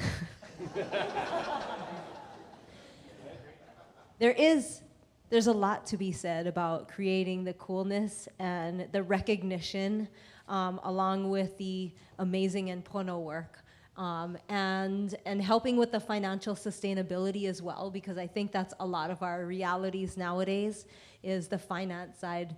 And for a long time, I've been asking for business school kids, business school, product development, food industry, culinary, because these are the ways that organizations like us, in addition to music, of course, and literature, help to sustain, and merch, help to sustain the work. And I think it's really keeping it financially sustainable and demonstrating financial sustainability into the future for this kind of work is super important and valuable, because we all need it. And how do we, the balance of being able to do the work and sustain the learning centers and create amazing products and inspirational things that are very cool and everybody wants to wear and listen to. I think there's a huge opportunity and need there. Mahalo, mahalo, Stace. Paʻilima, everybody. Just one last thing that I wanted to add about the university is I think everybody sitting here on this panel it represents an amazingly diverse academic background. And so University of Hawaii being an academic institution, I think we come from diverse backgrounds, diverse high schools and colleges and learning environments. But I don't even have to say, I think you guys can feel that we all have a common root. We have common ground that we stand on. And I think if that can be, and I know UH is already working on it, and indigenous education and cross-disciplinary, all that, it just has to be more and better. So that no matter whatever building a student is coming out of on this campus, if they're gonna come to the University of Hawaii, they should come out with, they might not be from Hawaii, they might not be Hawaiian, but you are gonna take ʻike from this place. You're gonna learn ʻike here in Hawaii. So you should be standing on this same ground as us when you graduate. Yeah? Legal, media, finance, business school, accounting, whatever. Our Hawaii should be infused more into the University of Hawaii system throughout all of the disciplines. He's a native Hawaiian face of learning, right? Yeah. Mahalo. Okay, so how about a hand, paʻilima again for this awesome panel. Diverse island representation. We got music, we got action. We'll have time to talk in the Muliwai mixer. We'll all be here for a while. Thank you so much for this space together, and I think we're reaching break moment, so we can all hang. Kelsey, is it 10-minute break? Okay, so I think we got about 15-minute break, and please talk stories some more, and then we're gonna come back, open up our Red Hill panel. Mahalo everybody for being here, and everybody online. Mahalo.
Sorry, we went long. No, you guys ended it right on time. It's perfect. No time for questions. You had a perfect closing. Oh.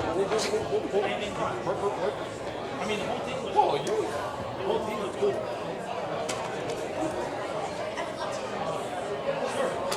Get in there.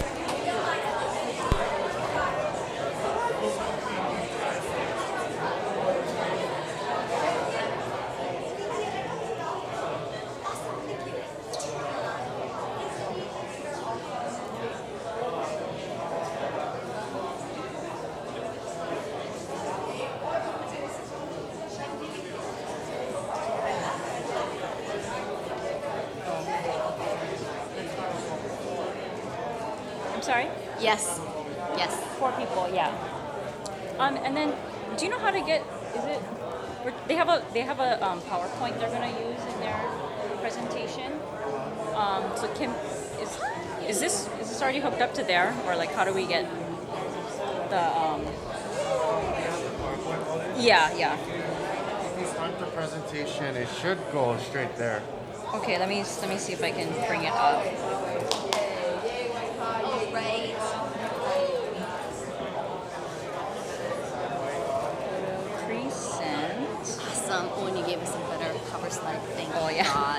No worries. We just put it on top. Okay.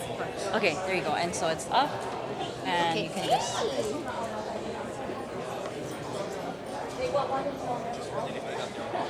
There's 3 of us, you know.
everyone.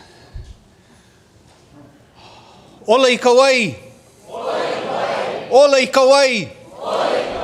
Ola I Kauai. So I think after that last panel, we understand that our kupuna understood wai, and whatever generation we should call ourselves, makua, I don't think we opio anymore.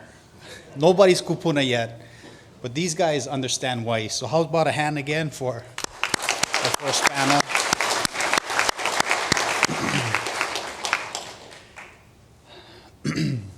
So we know that wai was something revered, loved, recalled over the centuries in songs such as Meleakane. If it is ola I Kauai, living because of water, it's logical that make I Kauai ola, ole. There is no life without water. And today, in the midst of the Navy's buffoonery and negligence, many have questions. If we love wai, what happens when it's being poisoned? What more can we do together, like Hano was saying? Why do we see the many legislators willing to throw money at a problem but not to hold the Navy accountable? How many more leaks of fuel or forever chemicals? How many more sick? How did this system go from being state of art and essential for so-called national defense to being inoperable and unable to defuel for years? How does that happen in the span of 8 months? Untruths, yeah? So this next panel is composed of courageous leaders and organizers who have spoke the truth to power. You know, I remember as a commissioner on the Water Commission over almost 8-9 years ago, Ernie sounding the alarm on this, you know? Trying to organize, trying to get people to pay attention. Even our commission failed.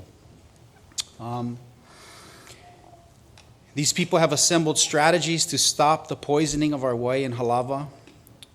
They've confronted the Navy's continued negligence and lack of transparency with our community.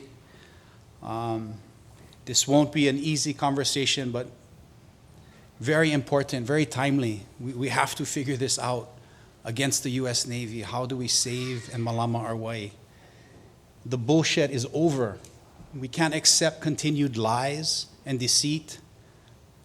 We can't pretend that throwing more dollars at this is going to solve the problem. So it's a great privilege and honor to introduce this incredible panel on wai in Red Hill. Our very own from here, UH Manoa, Professor Kapua Sproat. We already said we need 13 of her or something all across Hawaii. You heard that earlier. We have Ernie Lau, our manager and chief engineer of the Honolulu Board of Water Supply. Wayne Tanaka, executive director at the Sierra Club of Hawaii and member of Oahu Water Protectors. And Camille Kalama, founding member of Kaʻohewai. Camille is a litigator and attorney, and if you visited the ko'a, they've held that space for our people. So this is one of my favorite parts. I get to turn it over to the amazing Professor Kapua Sproat, and I'm going to kind of float. So how about a hand again for our panel, everyone? Check, check. It's always hard to go after the Paniola Prince. Just got to be real. Aloha mai kākou, and mahalo for joining this Pōʻai Ke Aloha. Our panel really aims to interrogate sovereignty and justice in the context of Wai and Kapukaki, which is also known as Red Hill. The history of water in Hawaii has been tied irrevocably to narratives of colonization and power, I think, which are instructive with respect to our discussion around sovereignty and justice. And as Indigenous people here in Hawaii, our ancestral water resources and our practices, as you heard from the earlier panel, were truly grounded in aloha. Fresh water was a source of all life across this paeaina, and really revered as kane kawaiʻola, kane of the life-giving waters, a principal akua in our pantheon. And as we also heard from the previous panel, it really was and remains a life force right, that sustains not just our natural resources, but our spiritual mana. And it is the lifeblood of our indigenous culture that really helps to define who we are as a people. And so the story of vai, or fresh water, is unfortunately similar to too many others across island Earth, right? Where we had amazing resources and many other people who coveted it. And who moved to these shores, especially as we heard from Hōkūao in the earlier panel, right, to subsidize plantation agriculture and sugarcane in particular. And that commodification really rewrote the social contract and transformed life in these islands, not just figuratively, but literally as well. And as we all know, plantation agriculture was also a driving force in the illegal overthrow of our sovereign Hawaiian kingdom as well. And so these narratives, as I said, are so closely intertwined. And unfortunately, we continue to really live that legacy today. And it's front of mind, I think, for our panel in particular, right? And so as we think about these issues of vice sovereignty and justice, you can't do that without talking about Kapukaki and Red Hill. And so I'm incredibly honored to be able to facilitate this panel of mo'o, who are really on the front lines of the water battle, not just at Kapukaki, but across our islands. Because for me, I think this is one of the most pressing, if not the most pressing water issue of our generation that will fundamentally define life on Oahu as we know it. And so I'm so, Tukua, all the OGs, we want everybody to come, all the people from the neighbor island want people to come to Oahu to and visit here instead of going to the neighbor islands. But that none of that can happen or anything else unless we get this sorted. And so we're going to start with a little bit of grounding, some cultural and historical context, both for this really important place, as well as for what happened at Kapukaki. And then we're really just going to kuka. We're going to talk story together. And since we have this amazing panel of experts, I want to also reserve some time at the end so that you folks can ask questions while we have people here today. So that's our plan. So Camille, can you get us started, please?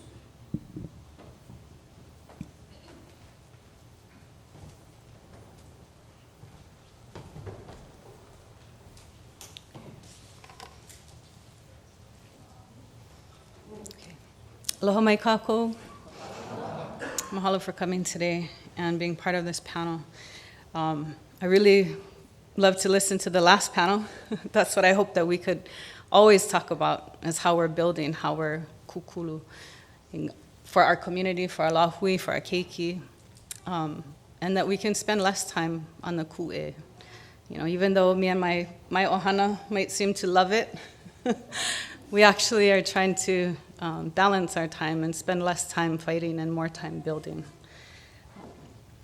And so when Kamana called and asked me to be here today, I said, what would you want me to share about? I'm one of many that came together. It really took our whole community, our whole pai'aina to come together to achieve a victory that we did win. And we need to count that, the shutdown of Red Hill. That's a victory. It's not the end of the battle. But that really took all of us. And so I look around the room and I see many others who were there from the beginning, from before my time, who have been fighting this long and hard and alone sometimes. And so I'm glad to see you here. And I hope, like Keliʻi said, that we have a Stand Sheriff Center full of people committed to this issue, to our way. And so one thing that this brought to mind, I love the pi'o, talking about how light moves through water. It reminds me of my own keiki, Ka'uwiki kai kai malie. And her name, Ka'uwiki, one of the meanings is to glimmer like a light through a rock. And I think about my son, Kulani Hako'i. He's named for the pond in the sky. And when it overflows, it rains down here on our aina. And I think about Waiava, which is where I come from now. It's not been my family home, but when I look back, I've lived there more of my life than anywhere else. That's where I come from for you today, from Waiava. And when Kupuna Tinhu Young, who was an elder, he lived right next door to our aina that we care for. It belongs to Kamehameha Schools. He said that Waiava, to him, spoke to how the water moves through the ahupua'a. It moves like the root of the ava. And as we explored and as we looked for punawai, as we looked for where is this water coming from? It's cold here, it's cold there, but it's warm here. I don't know where it comes from. I always think of him because he talked about that. It curls and it twists and it turns like the ava root. And when I heard the stories that came from all of those who sat here before us, what we heard was a lot of names of places, names of winds, of rains, of aina.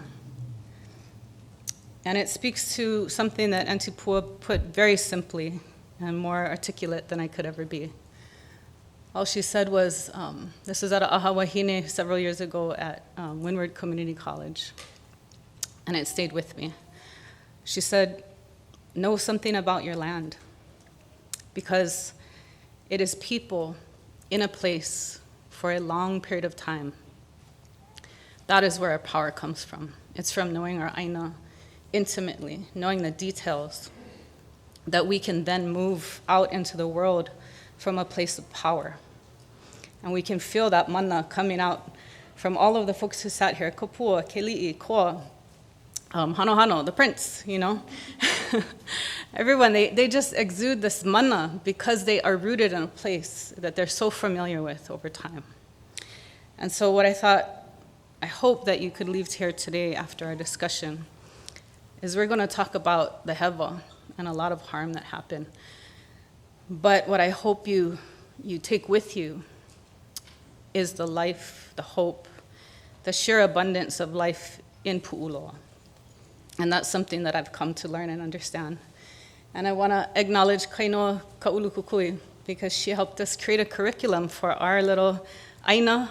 It's a little ili aina, hana ke hau, in the ahupua'a of Waiava. And that curriculum is about the Waivai of ʻEhā. And we always ask groups now that come here, and we go through this curriculum of, when you hear ʻEhā, what do you think of ʻEhā?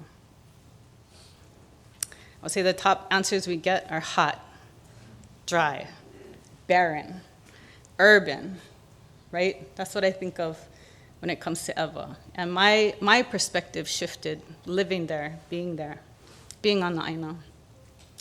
Because if we look at this Keabalao Pu'uloa, what we're looking at is an immense amount of wai. And this is not so long ago, 1920, 100 years ago. It's really not that long when you consider how many hundreds of years it took to build the food systems that are really present and were present and continue to be present in this moku and in this area. And one, I don't know that you can read it, but if we go through the different place names, Honouliuli, Ho'ai'ai, Waikele, Waipi'o, Waiava, Manana, Waimano, Waiau, Waimalu, Kalawao, ʻEhā, Halawa. We'll see that it starts or ends, however you look at it, in Halawa. And that's where Kapukaki straddles, that boundary between Halawa and Moanalua. And in our research from our group, Dr. Kalehua Krug, he found a potential meaning of Kapukaki, which he said was the pu or the conch that is petulant, kaki, petulant. And so now I think more than ever that name really resonates, right? It's that petulant conch, it's ringing that alarm bell for all of us. But Kapukaki, that's where we start in Halawa. And as we move through the ahupua'a of ʻEhā, we encounter so many wai names, Waimalu, Waiau, Waiava. And that tells us about the water resources of Pu'uloa and all of the water that, everyone on the panel before us explained how it feeds the limu, it feeds the phytoplankton, it feeds the small fish, the big fish, the apex predators that support a robust and thriving ecosystem in Pu'uloa. And that's something that you don't hear when we ask about ʻEhā. This is hard to see, but if you look at the red spots, those are all lokoi'a. the lokoi'a in Pu'uloa was the most intense number and concentration in Hawaii. There were 22 fish ponds in Ewa that we know of in Pu'uloa. And all of them fed by this rich amount of water. This map that might be hard to see is a map of all the lo'ikalo in Waiawa, Manana, and Waimano. And there was an immense amount of agriculture, local, lo'i, inland, offshore, and we're starting to bring those names back. Kuhia Waho, Kuhia Loko, Loko Pa'ayao. Those names are coming back. So when we think about today, looking at the Water Commission's study of where our water comes from on Oahu, it confirms what our people knew. That if we look at Pearl Harbor, it might be hard to see on this slide, but 166 million gallons a day is estimated to be the sustainable yield for our moku, for this region. That is far and beyond any other region on Oahu. And so it's telling us what our place names, what our kupuna already left for us, that this is where the way is, right? And when I hear Kanekoa, it's that fresh water that gives life in so many different ways. And I'll go back here. That I like to remind us that we were talking about 4 different ways, at least, that I can name and explain how this water gives us life and protects life. 1 comes up through the punawai, through the streams, through the ua, comes down and feeds all of us, all of our lo'i, feeds the fish, every one of us. 2nd, it's now in our drinking water system, right? This water is brought up out of deep water wells. Waiawa has some of the most productive wells on Oahu. And it's really that water that is making up for the shortage right now from halawa that we can't use right now because it's been tainted, or there's a threat that we could cause more contamination by continuing to use that water in halawa. So it's coming out of Waiawa. And we heard Ernie really trying to tell us that there's a threat. We could have a water shortage. Like, this is how serious the issue is. And we're lucky and we're fortunate that we didn't have any issues this summer. I mean, we're very lucky, and we think about that all the time. However, that same water that is being used to compensate now, to take care of really Oahu, of Honolulu, because the water wasn't taken care of. That water protects us who live and work in Pu'uloa in other ways as well. One of them is it protects us from saltwater intrusion, right? It maintains that freshwater lens under our aina. And that salt water, as it comes in, of course we love the wai and the kai and the mixing right in that muliwai, but if it gets too salty, it can't support life, right? It's not going to support the kalo. It's not going to let us water other crops with that water. And we've tried. It doesn't work.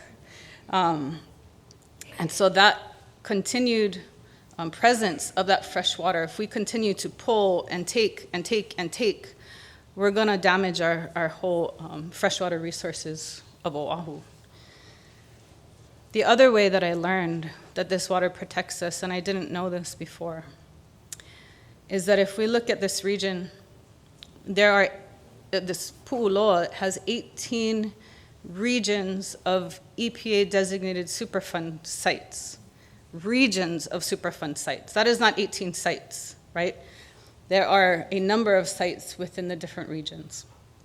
And our little kipuka, I don't know if you can see my cursor, right up here in what is otherwise known as Middle Lock, Hanakehau. We are right across maybe 150 feet from a Navy landfill, which is one of the Superfund sites. And it's on a list for a plan to clean it up. But there's no money, right?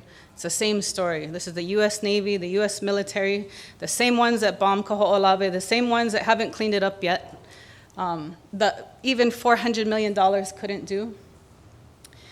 these sites are still there, and they're not being cleaned up. So as we're living and working in these areas, we have to test, we have to be careful, we have to check our water, we have to check our soil, and make sure it's not contaminated by the existing and prior history of the use of pu'uloa for military. And that's something that we take seriously because we have keiki. We bring people there because we want to malama aina, we want them in the aina, but we don't want to make anyone ill or sick, or do we want to make our keiki sick, right? I think about that and that worries me. Having my kids raised 150 feet from this landfill, you know? I think about, am I doing the right thing?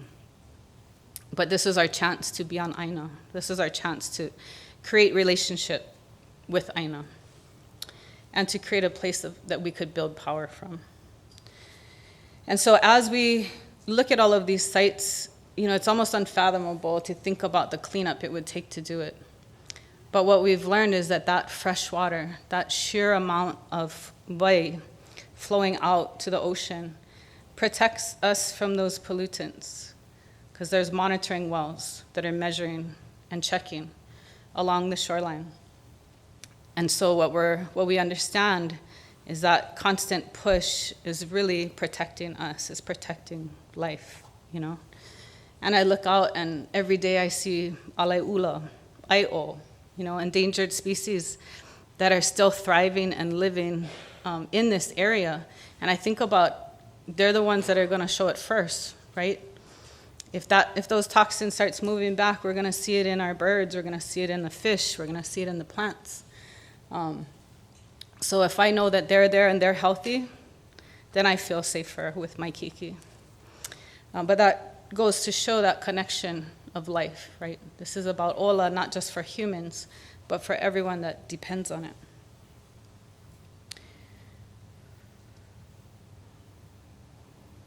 This is kind of a crazy slide. There's too much going on.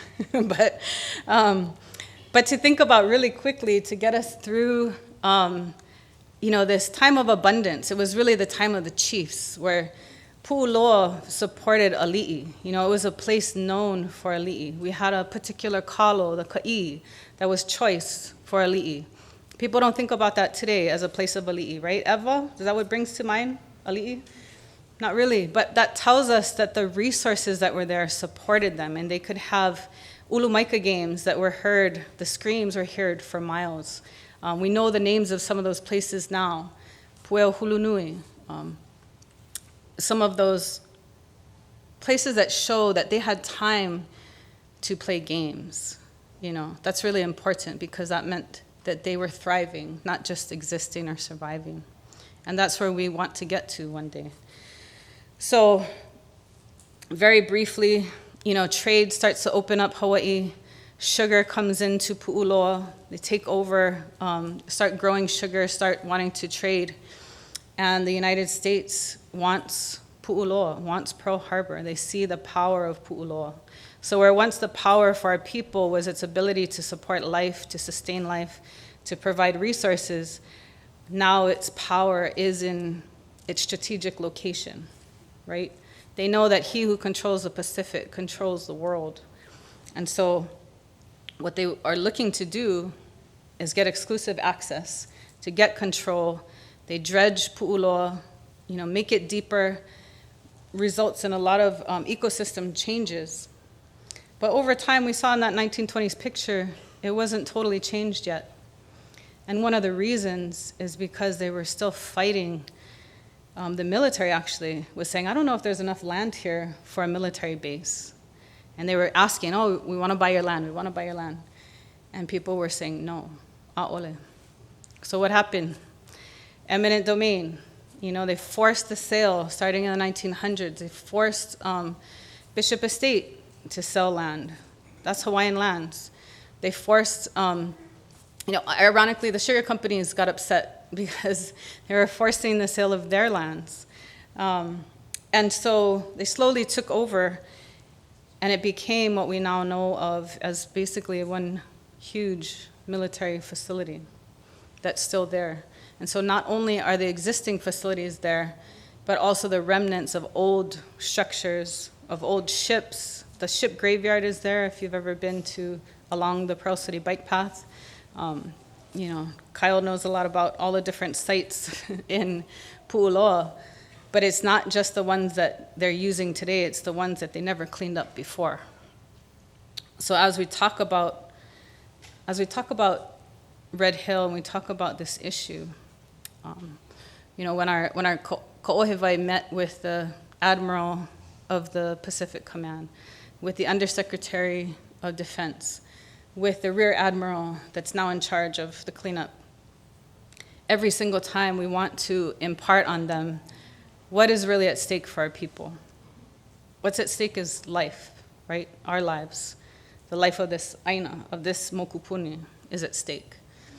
And we had to remind them that because that's what's at stake, we are not backing down, you know? We're gonna stand right in front of you and say, we want you out, we want you gone, and we want this facility out of here. We cannot afford to let it go any longer. And unfortunately, you know, after the shutdown, here it still goes. But one of the points I had wanted to make is that it was known that we're an outpost. You know, we're an outpost for the U.S. military to keep at bay, to keep from the shores of America the fighting. It says the Hawaiian Islands are most fortunately suited for strategic purposes. It is an outpost which not only has great value in defending our eastern possessions, but will enable this country, America, to keep the ships of an enemy at a respectable distance from the Pacific coast and the Panama Canal. And I bring that up to remind us that, you know, I hear that they don't care, the military. You know, they're in and out. They come, they do their tour, they leave. And it's this perspective that we still sit, you know, with them. We are still an outpost. We are still a strategic spot. We are still a place to resource their ships around the Pacific. We are not home for them. This is our home. So what can we do in our home to protect it? It's not about making them care. It's about forcing them to do what's right as much as we can. So in Waiava, in Pu'uloa, there's still kalo farms. These still exist. It's not gone. This is our neighbors, Kuhiawaho. This is some of our ka'i kalo that we grew at Hana Kehau. And it never fails. We bring groups to our place, and somebody always says, in every single group, I had no idea this was here. I had no idea these farms were here. And so part of what I hope and part of what I feel like my job is to remind everyone that we're still here. You know, we're still working, we're still fighting daily to deal with what happened, you know. But we sure need everybody's support, and we sure need to work with everyone to prevent further harm, right? If that contamination starts coming up through our springs, I don't know if there's hope. Right now I have hope because there's Wai, because it's Waiola, because it's still clean. I still have hope. We can deal with anything if that's what we have.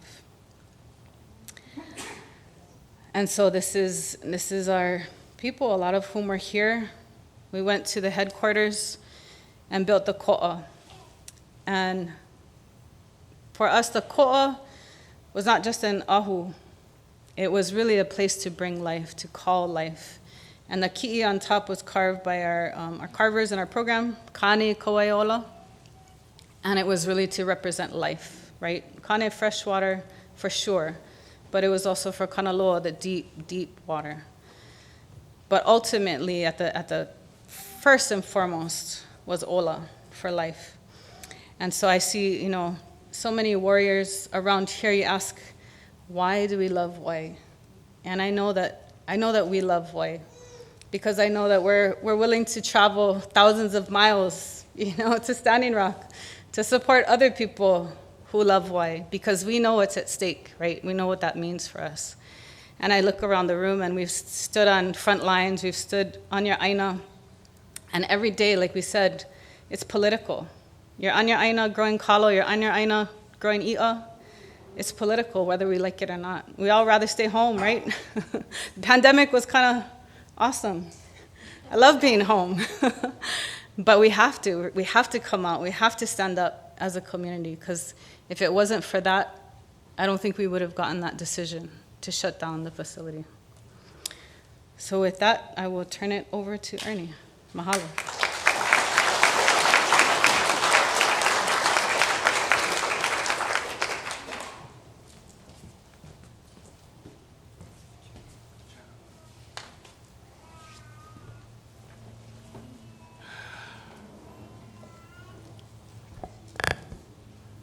Aloha, everybody. Camille, that was so great. I won't say how long ago, but I grew up in Pu'uloa, and you just don't know what your destiny will take you. Fishing in Pu'uloa, working on my uncle's kalo farms in Pu'uloa, running through the cane fields, riding my bike as a youngster, trying to escape the security officers from the military so they wouldn't take away our fishing equipment, my rod and reel. But destiny's a strange thing. You don't know as you begin your life where you might end or where life might take you. And I just have been very fortunate and honored to be in a position many, many years ago after growing up in Pu'uloa to now deal with issues in Pu'uloa at Kapua. I never thought I would be in this position as the head of the Board of Water Supply and standing to try to protect the precious vai, the precious aquifer of this area, which is so important to our island of Oahu. You know, I heard the brother from Molokai talk about water is a human issue. He's absolutely right. It crosses all lines. It crosses whether I'm not Kanaka, whether you're Kanaka or not, whether you're born here or not. We all need vai to survive. And that is the golden thread that binds all of us. So this situation with the Navy and the Department of Defense polluting our precious vai, this is a human issue for our community that we together must stand.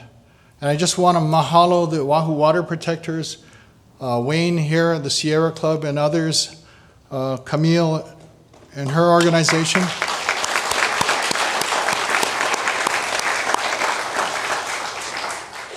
Because the decision by the Navy to defuel and shut down Red Hill didn't happen because Ernie Lau has been the thorn in their sides since 2014. It wasn't because of me, but it was because the community coming together has made a difference. And our path forward requires us to work as a community, to work together to hold the Navy accountable, that they need to defuel. There's still 104 million gallons of fuel sitting right over our precious Pearl Harbor aquifer. And I shudder to think that, based on their recent track record, that they're going to be able to do it without any more spills. If another spill happens, oh my God, I fear for our vai.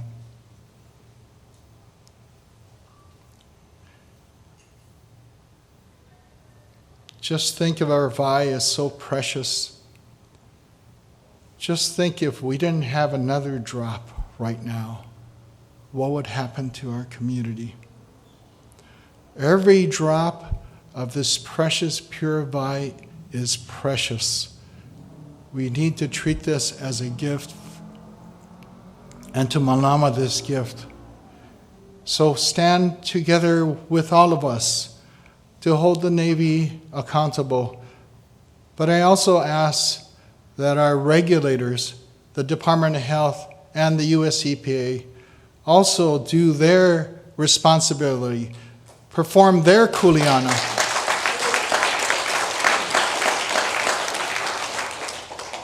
To protect our vai, because we can't do it alone. And when it comes down to the legal authorities, I don't have any authority. I'm just a water drinker and responsible to provide almost 1 million people every day on this island with precious vai so they can survive. But we need our regulators to stand with us, to do their job to protect the vai. I have a number of slides here. As you all know, this facility is almost 80 years old. It was built between 1940 and 43, and the tanks and the pipelines, the vast majority are only right above our aquifer. This is what it looks like in each of these tanks. If you get the chance to go in there, it's 250 feet tall, 100 feet in diameter, and can hold 12.5 million gallons of fuel. And right now, between maybe a dozen or 14 of these tanks are full of fuel. Circled in yellow are the 2 Navy water sources that are closed down. Red Hill Shaft, which was heavily contaminated last year to the point where you could see fuel floating on the water inside that drinking water source for Joint Base Pearl Harbor Hickam. It didn't affect the customers of our Board of Water Supply system because circled in red are the 3 Board of Water Supply wells that back in December of last year, I made the difficult decision to shut them down to protect our people that we serve from the possibility of any contamination from Red Hill getting into our water system serving the entire Honolulu area and also the Aiea Halawa area. But because of this, the 2 yellow circles, the 2 water sources that are shut down currently, leaves Navy with only 1 more source at Waiava. And at Waiava, they are pumping to supply the entire needs of Joint Base Pearl Harbor Hickam. This is what the plume looked like from the Department of Health shortly after the leaks occurred in November. And the colors, this is contamination in the groundwater in the aquifer. The lighter colors are lower levels of contamination of total petroleum hydrocarbons as diesel. The darker colors are the higher concentrations found. And a result of last year, as we all know, a lot of people were affected by having to drink fuel-tainted water in their homes, and they're still suffering. And more recently, this is the insanity of the situation. Almost a year later, it's like the anniversary of the leaks last year, the Navy now spills 1,300 gallons of a liquid that is used to create firefighting foam to fight any kind of petroleum fire they may have in the facility that contains PFAS, one of the forever chemicals. This PFAS, this liquid called aqueous film-forming foam, is really needed to fight petroleum fires. It's a Class B, creates Class B foams. But this is the problem with it. It's very water soluble. So that 1,300 gallons, and I asked them a day after the spill when they allowed me to go out there with the health director to go look at the location of the spill. And I appreciate the Admiral Wade for inviting me to come out. He didn't have anything to hide at the time. I didn't mean that as a joke. But I asked the Navy environmental engineer, did you recover all, at the time it was 1,100 gallons, 1,100 gallons of this foam concentrate? And they said no. But they were busily trying to dig up the earth, rip out the asphalt pavement that might have been contaminated, putting it into barrels and into dump trucks for disposal someplace on the mainland. So in my mind, it's only a matter of time before this shows up in our groundwater. And we know this area of Kapu Kaki, there's a lot of rain there. There's a lot of ua that falls on that ridge. That's why it's always so green. With that ua falling on the ground, it seeps down. And as it seeps down, it'll carry this chemical down toward our aquifer. And these are the concerns. These are the concerns the danger to the environment and to people. And the pathways, this is from the EPA, pathways for PFAS to get into people. You know, water, landfill, food. So this is something that the EPA just recently, back in June of this year, they had something called a health advisory level at 70 parts per trillion prior to June of this year. But in June of this year, they lowered it from 70 parts per trillion down to 0.004 parts per trillion. And they did that based on health studies and information they had about the danger of these chemicals. At a recent water board meeting, the EPA were there, the EPA and Department of Health was there, and one person kind of compared it to dioxin. So this is what now makes the Red Hill situation potentially even worse. And on top of that, although it's below the 70 parts per trillion level, the health advisory level that was in effect prior to June of this year, in 2020 and 2021, in their Navy's water quality reports that they have to publish and distribute to the customers they serve, they had detections of PFAS. Albeit not at 70 parts per trillion, but at 5, 6, or 7 parts per trillion. But remember now the new health advisory is at 0.004 parts per trillion. So we have concerns, I have concerns to understand where is this coming from, which sources have been impacted, and how much has been released in the past. And that's what I have demanded of the Navy and the regulators to share with us, to share with me. So we need to stay vigilant on this. I need everybody's kokua. We cannot relax, but we need to keep the pressure on. Because like I said, from a year ago, shortly after the releases, this is a community-wide effort at all levels of government, from local government, the city or county level, to the state, to the federal government. Because at the end of the day, the polluter here is a federal agency, and they need to be held accountable for what they have done.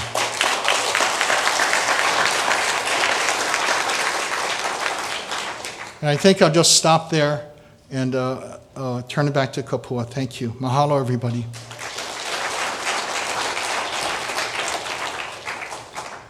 Mahalo, Camille and Ernie, for setting that vital context for us to really have this discussion. And Kalama was a little bit long, but this is important. And I think, especially for all of us to have access to this new information, to realize what we could potentially be exposed to. And so with that, I'd like to ask Wayne Tanaka. Wayne, how has the community responded?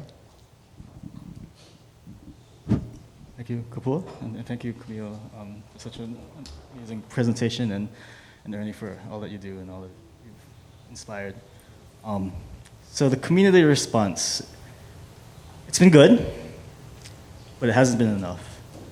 And I want to maybe take a step back and really reflect on, contextualize what Ernie just shared, especially about this new situation with the AFFF, with these forever chemicals. So this stuff is super toxic, right? Like, it's parts per quadrillion. You can't even measure that. Like, 1 part per trillion is 1 drop in an Olympic-sized swimming pool.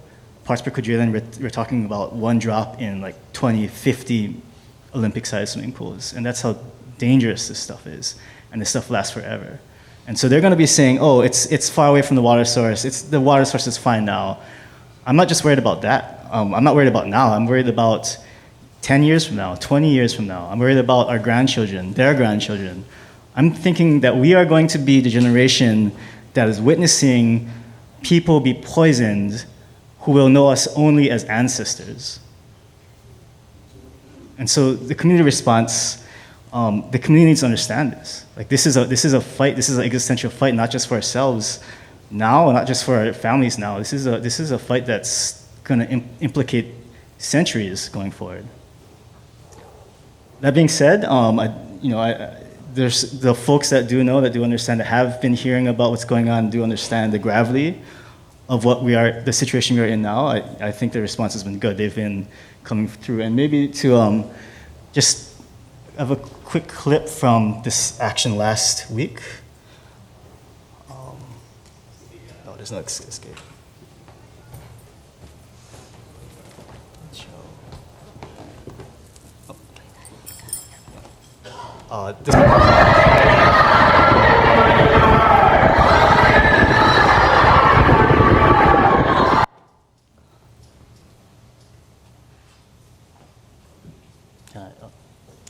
This It's not showing. All right, we can troubleshoot it later. But I do think here in Hawaii, there's something about these islands that teaches us, as people who call these islands home, about the importance, or about how to live with each other, how to share this place, about how beautiful and unique and blessed we are to live here in Hawaii. And there's something too that's also teaching us to be mindful of, about our history, about what it's taken, what our forebears have done to give us what we have here today. And that also reminds us of our responsibility to be mindful of our kuleana to the folks that will follow us. And I think that's, and not to say that the contamination of an ancestral source of life doesn't cut deepest the Kanaka Maoli community.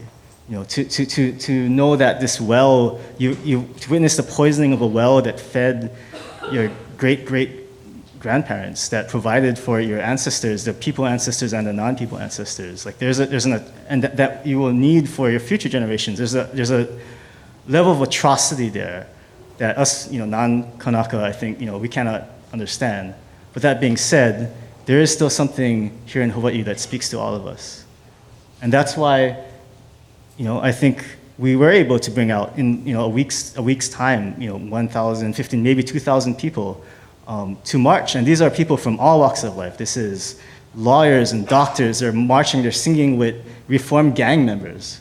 Maybe some unreformed gang members too. I can't speak to that. But with single moms, office workers, these are just everyone that is coming through. That knows what's going on, and knows that we cannot just stand idly by while we watch our water, our children's, our grandchildren's water be poisoned, to watch our aina be treated like it has been for far too long. And so there is fertile ground here for change, for action, for revolution. That being said, fertile ground doesn't grow food by itself. And so that's why I really want to impress upon folks the importance of groups like Kaʻohewai, like Oahu Water Protectors, like Shut Down Red Hill Mutual Aid. And maybe if folks are interested in community responses, you can take your phones out, and log into your favorite, like Instagram or Facebook or Twitter, and go to Oahu Water Protectors, and you'll see the actions they've been organizing. You'll see the community responses to this ongoing, unfolding crisis. But what you won't also see is the hundreds of thousands of hours of meeting, of discussions, of negotiations, the thousands of Google Docs, all of the safety planning, the trust building, the trust losing, and there's a lot of work, there's a lot of labor that goes there, and it's really it's something, it's a labor of love, but it's something that's it's like a full-time job, and maybe even more so when you think about the physical and the mental and the emotional commitment that goes into this work, this organizing work. And I really want to emphasize too that the folks that are carrying much of this are women and Kanaka Maoli, and there's folks like Heilani Sunulapale, there's folks like Danny Espiritu, like Becca Garrison, who have been like such tremendous foundations of this movement and how far we've come. And so I think it's really important for everyone to understand that we all need to kind of throw our weight in, behind this and pay attention, talk to your family, talk to your neighbors, And we can maybe talk a little more about strategy later, but when the calls to action go out, if you can come. If you cannot, you just share the information. There's groups also too that are like Shutdown Red Hill Mutual Aid, where they're raising funds to support the affected families, who in turn, even though with their military backgrounds, they're some of the most powerful advocates. So if they'll fly, we've flown with them to Washington D.C. to rally in front of the White House, in front of Congress, and so if you can't come out, you're too busy, then throw them some support, so that they can continue building this movement. And sorry, yeah, I spoke way too long for that question, but in terms of community response, those are my thoughts. Thank you.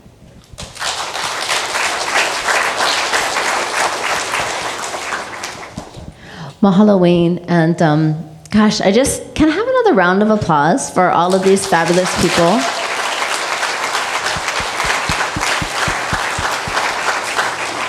Doing the most important work right now, and there is so much that needs to be done. So we had a whole list of things we were going to talk about, and we kind of used all the time. So the moderator failed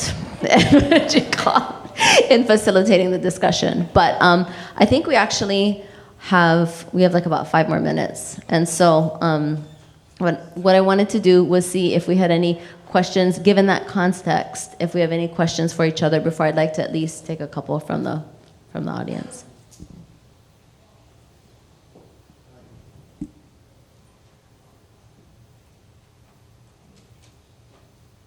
Okay, thank you. It's not so much a question, but it's just, again, I just want to thank everybody in the community. Like Wayne said, the Sierra Club, the Oahu Water Protectors, Hōkūao, others, the coalition. I see T. Hi, T. Oh, okay. Auntie has a question? But I respect so much all the work that all of you are doing, and you also Sean, and who is a cousin. I just wanted to bring up that these are acts of genocide and ecocide, and I'm a Lele Kono for my raised daughter. We've been for 10 years. We gathered with many other indigenous peoples to draft the Declaration of the Rights of Indigenous People. But one of the things that was really hard was that we all came reporting on genocide when we got there. So they made a law that we could not use the word genocide, or we would be banned from ever returning and giving any testimony. So now that we're at this point in time where people understand what genocide is and what ecocide is, I'm just thinking that there are international laws that prevent this. And tribunals are put together and could be by all indigenous peoples, let's say, to report on these acts, criminal acts, against all peoples and all generations. And I feel that we're at that point. So I just wanted to bring it up, and since we have renowned people looking at the issues with us, and I'm thinking that we can do something like this to start a world movement of indigenous peoples who are the survivors of genocide and ecocide. It's causing the collapse of ecosystems in the world. We have to stand up and do something as the survivors of all this. Mahalo Nalani.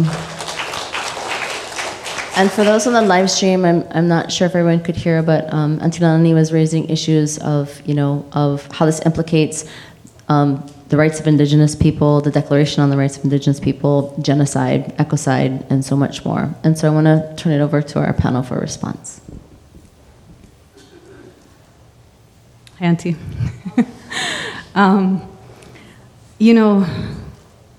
My short, simple answer is we need it all. Those solutions, those strategies take time. And we need to do those, and we need to do the more immediate ones as well.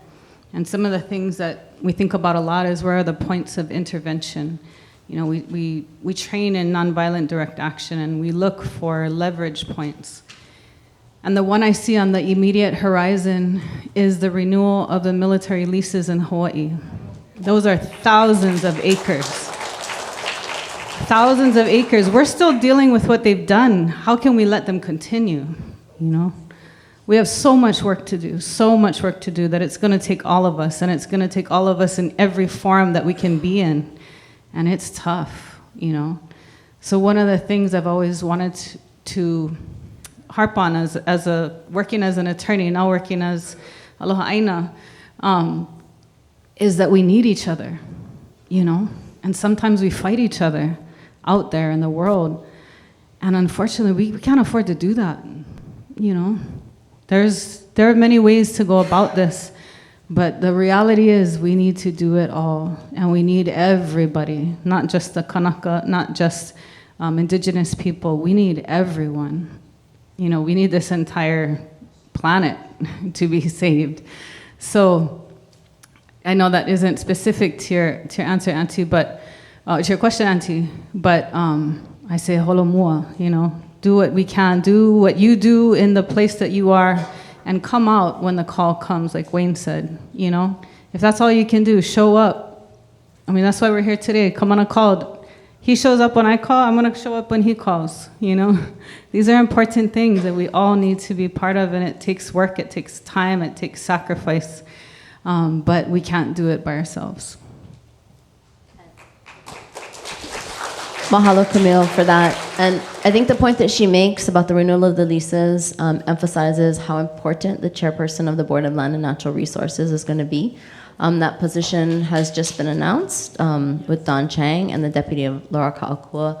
The head of the Commission on Water Resource Management, the deputy, I should say, has not yet been named. And so these are the points that Camille is talking about, that we need to maka'ala and that we need to be on it, along with everything else. So mahalo. To the degree there are questions. Oh, I see Jill Nunokawa stepping to the mic. Oh, it does. Mahalo. Thank you for the panelists and a lot of people in this community.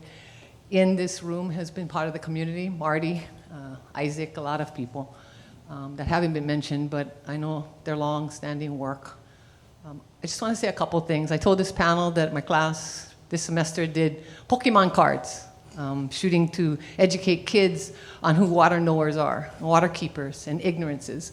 But nobody wanted to do one on the Navy. So I was forced to do the one on the Navy.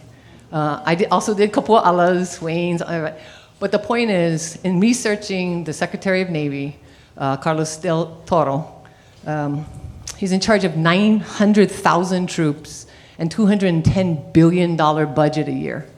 Now, I want to put that in perspective because we have sold our economy, because we're not having Kamana's economy right now, nor traditional customary practice economy, but the truth is we sold out our economy. So first is tourism. You try to go down to Waikiki right now, look for any kind of signs that say, we got a water shortage, please conserve, because I'm going to tell you, Halekulani, Moana, Royal Hawaiian, no more signs. So the community is supposed to absorb all this. The canaries in the coal mine, us, we're supposed to. And the chutzpah of all of it is, the rumor is the military asking Uncle Ernie for some water on top of everything else. Like, we want to contaminate ours, so now we need yours. And here's my whole thing about it all. We're not paying attention as a community because 200 people is not enough in one march. How about 200,000 people? And maybe when you get them to pay attention, and that's the pocketbook, yeah? So, okay, so real property tax going up. That was in the newspaper. How about we make 100 times your water bill? Yeah, Uncle Ernie. So we can go look for new kind of water sources. But people are going to pay attention economically. You know, they're not going to pay attention environmentally, and I'll tell you why. Because, Camille, by the time our fishes make, by the time our manu make, it's already in our systems. So the military should be paying for heavy metal testing for all of us. Because the truth is, we will probably all get super high numbers. And what we're going to do about that? Maybe then people going to care. Then it's their direct health. It's their pocketbook. Because short of that, begging, pleading, asking, being tired for 40 years, working, that's not enough. We got to motivate our community to say it's your issue too. And how are we going to do that? Not just the same people over and over again. We're tired. Yeah? We're the next group. And we're the people who are moving here. Who's the people in the gated communities? You're going to need water. My attitude is charge them 250 times more, then maybe people gonna pay attention. Maybe they're gonna be invested in the natural resources of our pai'ana. Mahalo.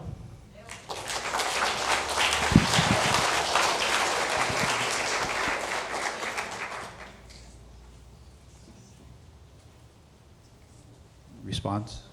We're good?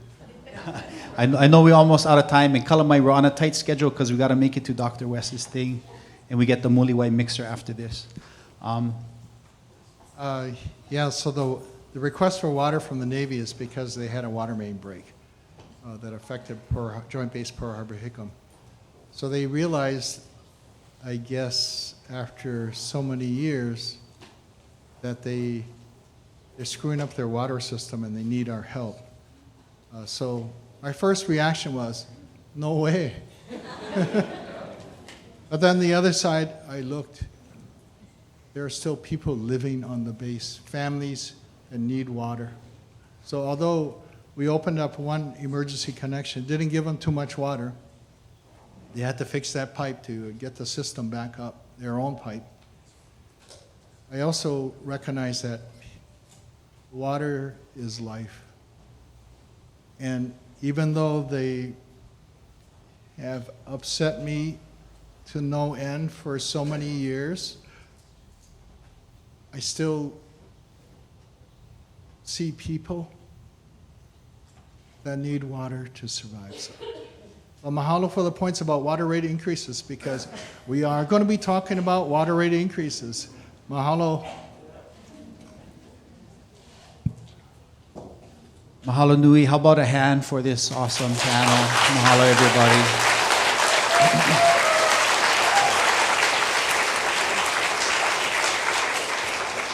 And we can continue our discussion in the muliwai mixer. We're happy to kuka. Yes, there's much more, and the reality is today, you know, it's like we're building a new Hawaii, you know, and it takes time, and we're linking to the Kahālāwai, and we're doing it in a way that doesn't dry out the stream, and so it's a real honor and privilege for us to thank you so much for attending, for being here, everybody. Mahalo nui in the audience. Mahalo to, you know, the people listening on live stream. And, you know, when we look at the lokoʻiʻa, the fish ponds, you know, it takes those spaces of the dreaming, the sitting back, to look at that mangrove and envision a future state. When I drive to Heʻeia today, like, I'm so proud of these people and my classmates that did that. Heʻeia will never look the same. Like, that's the kind of vision that we have to have, even in the storm. That Piʻo, the problems at Red Hill, the lies of the Navy, the occupation, everything that we're facing together, the lack of courageous leadership, yeah. I truly believe all of us together, we can. Oahu Water Protectors can. Shut down Red Hill. A few months before they organized, that was impossible. Needed for national security forever. You know, we can together. Don't let anyone tell us that these structures are too big and it's unsolvable and it's always going to stay the same way, because ola I Kauai! Ola I Kauai! So aohe hana nui ke aluʻia. You know, no task is too big with all of us together. And I aloha everybody in this room. Kalamai for not making everything as good as can be, but we're trying our best. This is the first summit, and we have more to come. Yeah. I really want to thank not only our community groups and our panelists. I want to thank Native Hawaiian Student Services. Yeah, mahalo nui to Willie, his team, Nalani, Mahealani. I want to thank Pōʻai Ke Aloha Aina, our small little lab. Man, I have the most incredible team. I can't even explain how hard we all work and pull together, and we're drawn in so many different things. So mahalo. They're not even in here to hear me thanking them. I think it looks like I don't see any of them because everybody's working. So please give our aloha to them. Haliopua Kaipu, the Baker Ohana. Mahalo for your leadership and presence and opening this space for us. We're going to Kennedy because Haliopua opened that for us. And now we can flow, man. Plenty problems, plenty issues. Let's look for the Piʻo. Be that light through water to radiate and illuminate truth. That's what we need in our community, truth. And that's what we're going to hear from Dr. West. So let's transition to Muliwai Mixer. We're going to flow like water. It's where the Mauka and Makai meets. We spawn new life and growth collectively together. Mahalo nui. Thank you, everybody. Let's go get some me'ai. Aloha.